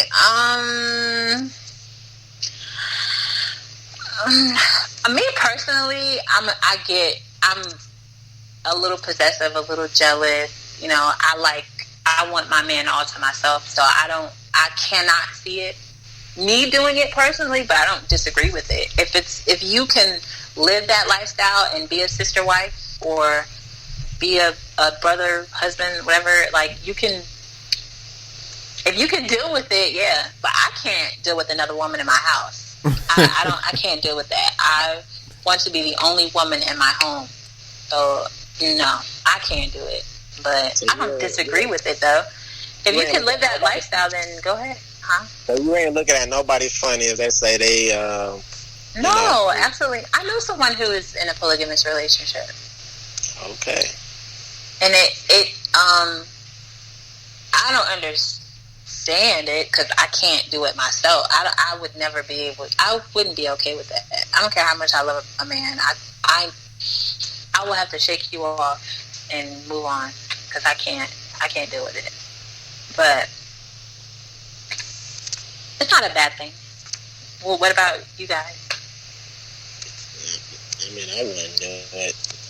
Man, I do a threesome. That's about as close as I get. Nah, I wouldn't do it. It's too much work. It's too much work. Yeah, it's costing. I think it's like you have to mentally and physically take care of one woman. Yeah. Like, and then it's like you got two other women to take care of, or 4 other women to take care of. It's like, you know, and then they're gonna still look at you to be the breadwinner 9 times out of 10 if they're into gender roles. So don't let you be the baby. You gotta take care of 4 women, and then if they get pregnant, you got everybody having kids. It's just like, it's just too much. I don't. Yeah, you get kids in a situation. That's World War like 4 at that moment. But some people do it to like sow their royal oats, and you know they want to be in a polygamous relationship before they settle down with that one woman that they've been with for 15 years. You know, like they want to experience different sexualities and lifestyles, and you know, a lot of people are becoming more fluid nowadays and practicing fluidity. Like Lil Nas X. No, he's gay. I thought he was gay. Yeah. He's fluid. I mean, I was just trying to make a joke, but it didn't go too well. It didn't go too well. Fluid is just another term for being a hoe, basically. What? Huh? Ain't that what that is? Like, fluidity means that you don't. Yo, son, he was way off, son. He was way off. Let's break it down for my man's G. He doesn't know, so break it down for my man's G, man. I never heard of that term. I'm serious. So, that would just sound like to me. Huh? I said that's what it just sounded like to me, because I never heard that term before. So sexual fluidity is basically you like anything. Like your sexual preferences aren't set in stone. So you can change. You could change over time. So it depends on the immediate situation and your lifestyle. So say for instance, you see a man that you find attractive. Like you're not gonna call yourself gay. Like because it's like a pansexual. Pansexuals are attracted to anything. Yeah, but I think fluidity is less of a label. Like pansexual is a label. I think fluidity is less of it. It's like I'm fluid. Like I go with the flow. You know. So I think that's why fluidity exists. But wishy. yeah. So it's like if someone like if you're heterosexual, right? So you like women. So if you find if you're around a bunch of men and you're sexually aroused, like, or you find a romantic connection to a man, but you still like women, you could find a romantic connection to anybody, and that's man, woman, trans, anything. Like you like anybody. It doesn't, like, you don't see them for I like you because you're bi, or I like you because you're gay. It's I like you for you. That's basically how fluidity is. Basically, like, from my understanding, you just go with the flow. Okay. I have to look into that. A little confusing. But well, they they say human sexuality is not supposed to be. It's supposed to be super simple and straightforward. So if it fluctuates. Basically, it's like a lot of people say that. Well, I guess in medical terms, like psychologists would say, like your level of introversion can change over time, and it can fluctuate. Like, I said that's so true. Yeah. So it's the same. Like when we're talking about sexual variables, it's kind of the same thing. Like it can change at any moment. So if I like women, I'm not going to say I'm gay because I like men too, but I'm not bi because I like trans. Like I like you for who you. You could be a trans man, and you could identify as a woman and have a dick, and I'll be like, oh my God, you're so beautiful, you know, and I'm like, and I like you. So I don't know. It's a lot. Yeah, it's a lot. There's so many labels when it comes to sexuality. I just feel like, why not just be fluid? Like, why not? I mean, I don't know. It just. So it's a lot. Instead of calling it the LGBT community, you just call it the fluid community. It should just be fluid. Like if you well, I don't know, because there's some men and women that are only attracted to men and only attracted to women, but we all like penetration. You know what I'm saying? Like, so it's like it's fluid. I feel like it's more fluid than anything, because it's like, even if you're a woman. Like it should be categorized. Even women, even gay women, like sometimes like to get penetrated, and gay men get penetrated. So it's like there's only one way to have sex. I think that's the categories that it should be. I think that'll make it a lot more simple. What? Do you penetrate, or you rather penetrate, get penetrated, or both? I think it should be just that simple. I mean, I can't really speak, like, I'm hetero, so I can't really speak on LGBTQ too much, because I'm not part of that community, but I do support it. So I have my own opinions, but I just feel like, you know, there's women who don't penetrate. They just like the feeling of another woman touching them. There's an actual community out here that only humps. Like, they like to hump each other and they get off of that. There's a community that only likes foreplay and they get off of foreplay. Like, the foreplay is like sex to them. Would I tell you what I used to do before I started having sex? Oh my God. No. You might not want to hear it. I could watch a porno without touching myself and get off. God damn, you had that. That's superpower.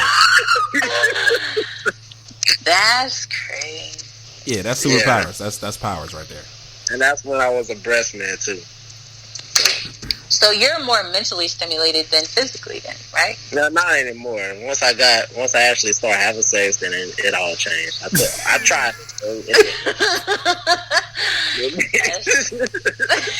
It all changed. It all changed. Yeah, it didn't work. Yeah. Oh, okay. Yeah. Yeah, I think we. See, that's fluidity in a sense. Like, you were more mentally stimulated, now you're more physically stimulated. So it's like it changed over time. Your sexual. I hate rough sex, though. I don't like it, but I'll do it. Yo, what? Yo, I cannot. Okay. What? Okay, never mind. I ain't gonna go there. Never mind. It had a connection, but I'm not gonna. Yo, if you gonna say it with your chest out, man. Alright, so, if you gonna call me out, I gotta go. Oh God. I'm gonna take it far. Okay, like, you know, like, if you masturbate, you're not gonna sit here and like go hard in the paint. Like, you just gonna be on some, just, you know. You ain't going hard, so I ain't about to do it. Like, I don't know. Like, that's just how like sex is for me. Like, I'm not gonna go hard in the paint. Like, that's not how I get off. But I mean, that's what the other person needs. Then what? You know, hey, I got you, but that ain't how I get off. So that's just how. That's what I was saying. You know, ain't about to sit here and be like on some Hulk Hogan shit. Like, just chilling. You know what I'm saying? But yeah. You don't know what I'm saying, though. But yeah, basically, so like, for instance, bisexuality, like, you know, bisexuality is basically defined as like two, you know, romantic or sexual attraction of two other people who identify as male or female, right? Meaning bi, like two genders, right? So if you ask someone, like, if you ask people who identify as straight, but then have sex with someone else of the same gender, that's not really making them bisexual. That's making them sexually fluid. You know what I'm saying? Mm-hmm. So, yeah. So did that relate to what I just said? Um,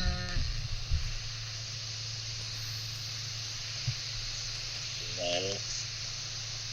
Yeah. Maybe. So yeah. So okay. Hold on. About it. So y'all have me go all the way out on the ledge, and then y'all just leave it. you went out there yourself. He said, "I volunteer."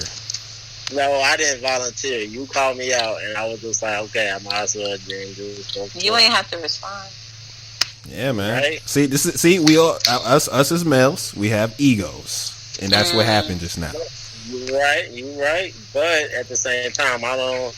It's like at the same time, what do I have to hide? Okay, then that's why you said it. Then you should stand by it. No, I do stand by it. So you didn't go out on a limb. You did it because you. Yeah. No, I didn't. Well, when I say that, when I say that, it's not you saying, "Oh, I'm not confident in what I said." I'm just saying y'all. When I say y'all left me out there, it's because nobody responded. So it's like I don't really know what to say. I mean, I'm just listening. That's all. I don't really have an opinion on that. Yeah, okay. Man. Okay, I just all right. Okay. Mm-hmm. I guess so. Do you like mushrooms and pineapples on your pizza? I like mushrooms on my pizza. I'm not a big fan of pineapples, but I can't say that I won't eat it. Yeah, I tried it one time. It just wasn't working for me. Cause I don't like the juiciness of the pineapple when you bite into it. And yeah, it's a little different. I'm more on textures and stuff, but I can't say that it's not bad. Like, if somebody bought a pizza and they were like, hey, you want a slice? I would probably think twice about it. But if I was really hungry, I'd probably eat a slice. Yeah. Yeah. Even if I'm hungry, I'm gonna just wait till I get home. It's one of those things. Yeah, like pineapple pizza ain't bad, and mushroom pizza is good. It's just the texture. Like, I need my pineapple to be cold, and I can't put it on a warm pizza. I have a question for you guys. Mm-hmm. Do you think that we should have segregated ourselves from white people, or do you think we should have stayed segregated? No, I don't, because I don't know if you've seen the Killer Mike little thing on Netflix when he was doing his. Have you ever seen that? You seen it? I just think that was just going too far. That's like a far extreme. And I think that we should, like you were saying earlier about the whole, the Chinese, because that is true, because, the Chinese spot I go to, as far as food, I go there, but they also have a laundromat right there that's owned by Chinese, and then they have like a nail salon right beside the Chinese spot. I think if we did that whole thing, then we'd be good. But we can still buy products from other nationalities or races. I think it's just, what I'm saying? I think that's just, because then at that end of the day, now you're limiting yourself. You're not even, you can't even blame nobody else at that point. You're just limiting yourself to what you can do in the world. And that's like, I think that's just extreme. But I do think you should develop some kind of community, like the Asian community, like the Indian community, like the Jewish community. Develop your own community, but still, also do business with other communities. That's the only way you'll grow. I think you're only limiting yourself when you're not educated, and education can be taught, is self-taught. But I say, limiting, I feel like I'm saying as far as resources, as far as, I need to just deal with this bank, or just deal with this food source, or just deal with this farm. It's like, dude, this bus, or is that gasoline owned by? It's like, come on, you're going a little far. It's like at the end of the day, do you support black business? Yes. you don't have to, every move don't have to support black business. That's extreme. But I think if we brought more money back, I get what you're saying, but I think Killer Mike made a very good point of bringing money back into our own communities, because we put so much money into other people's communities and we're still suffering in ours. So I think that if we put more money back into our pocket, it would benefit us versus putting money into other communities' pockets, which we were taught to do, because there's a lot of things that we couldn't do not even 50, 60 years ago, that we couldn't even do in the country that we were brought here. We were dragged here and then told that there's a lot of things that we can't do and things that we weren't accepted for. So I see what he's saying, but I see what you're saying, but I see what he's saying too, because we can't, if we were to only limit ourselves to black businesses, we would become billionaires. Well, the black business owners would become billionaires very, very quickly, because we do spend the most money. That is statistically proven, that we put the most money into all businesses. Real estate, economically, banks, grocery stores. Black people spend the most money at all of these places.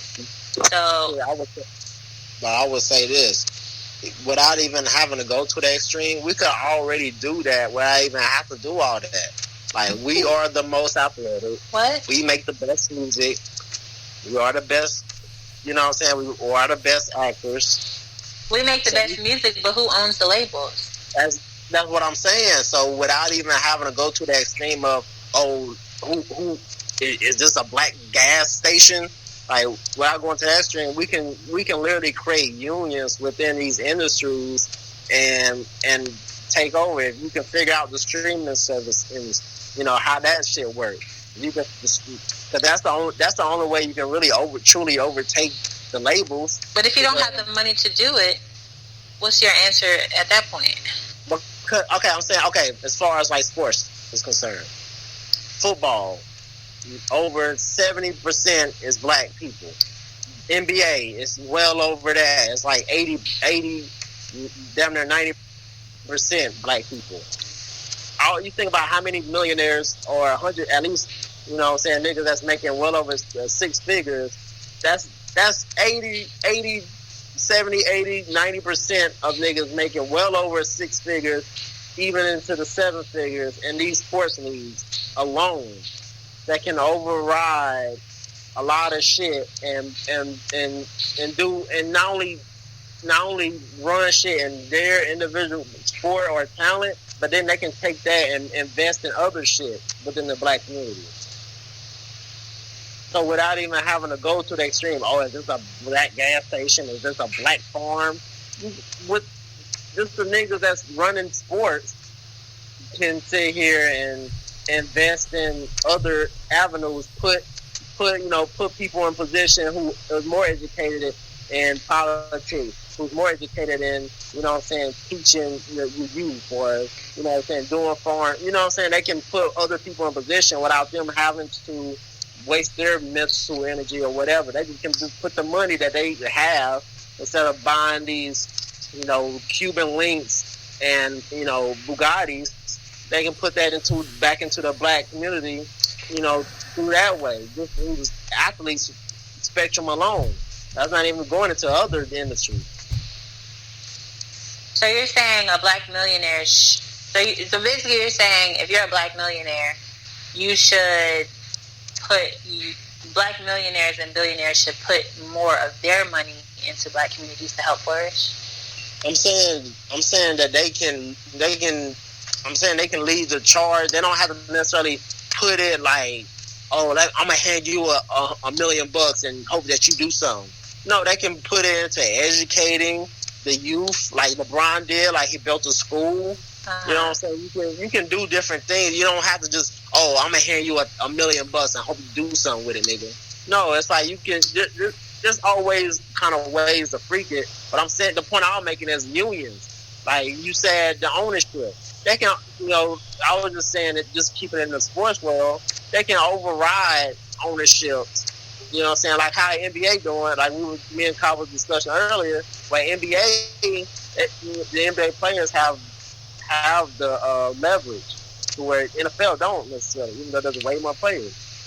But as the NFL actually came together, the black players within the NFL, they actually developed a union and came together, they could actually have a lot more pull. That's just in the sports world. That's not even talking about in the music industry, but they could do that.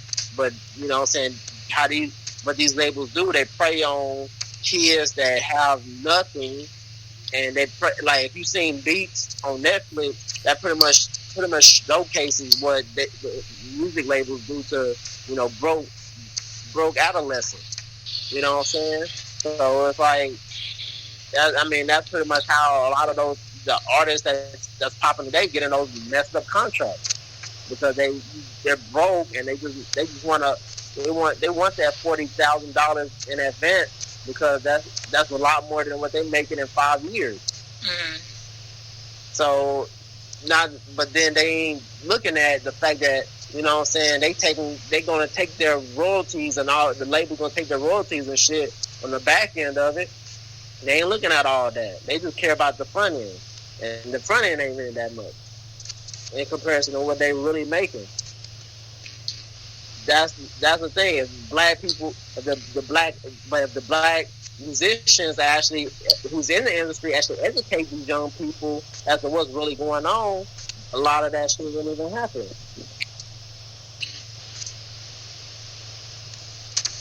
That's the point I'm making. These unions, if these people make unions and actually educate the community, you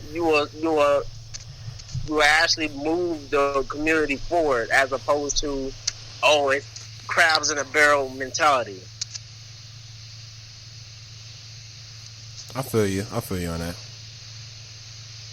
You know what else I feel? I feel like we gotta wrap this joint up. Cause this nigga make all the moves. It's been 4 hours. Niggas got work in the morning.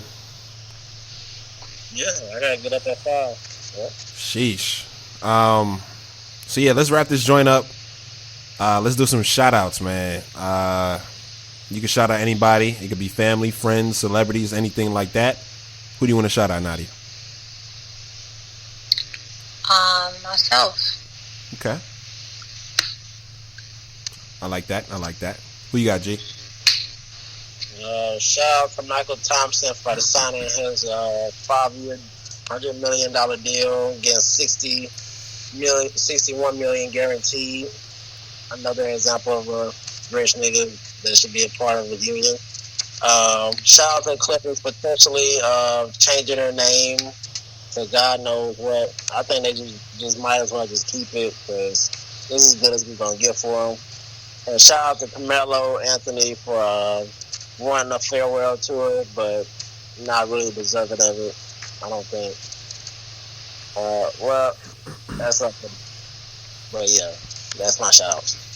Yeah, and for me, it's not necessarily a shout out. It's a moment to pay respects to someone I respected in Durham, the Durham community. Rest in peace to Yvonne. She was the barber in the Union of North Carolina Central for many years, 40, 50 years, something like that.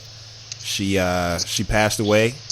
And oh snap! Yeah, what? Yeah, it's taking a toll on the school, and that was my barber.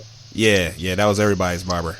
She truly was a good soul. She always talked to anybody, gave them advice, and she always found the way to help somebody out. So I just want to pay her respects in that way. Man, that's crazy. Yeah. Why did you find that out at? I think I found this out like maybe 2 days ago, something like that. Social media? Yeah. My mans, he posted a picture of her and he said, rest in peace. And I was like, whoa, what? Nah, man. But, yeah, rest in peace. Just wanted to say that on this podcast. Yeah. And, yeah, sad news. She she meant a lot to the community. Yeah, because she kept talking about how they was trying to Duke was trying to the state of North Carolina was trying to take over Central, and she was one of the people that was fighting to keep it a black, historical black college and keep the, all of that shit. Yeah. But yeah, other than that, I want to thank our guest this week, Nadia. Thank you for coming. Absolutely. And I hope we have some more conversations like this in the future. Yeah, just let me know. No doubt, no doubt. Other than that, you guys can follow us on the Burg Bros Podcast Instagram. You can follow me, my personal page, the Crooklyn Third. What you got, G? Me, Petty Buddha Don. And just keep commenting, liking, and subscribing. Yeah, keep showing support, liking, and all of that. And thank you guys for listening.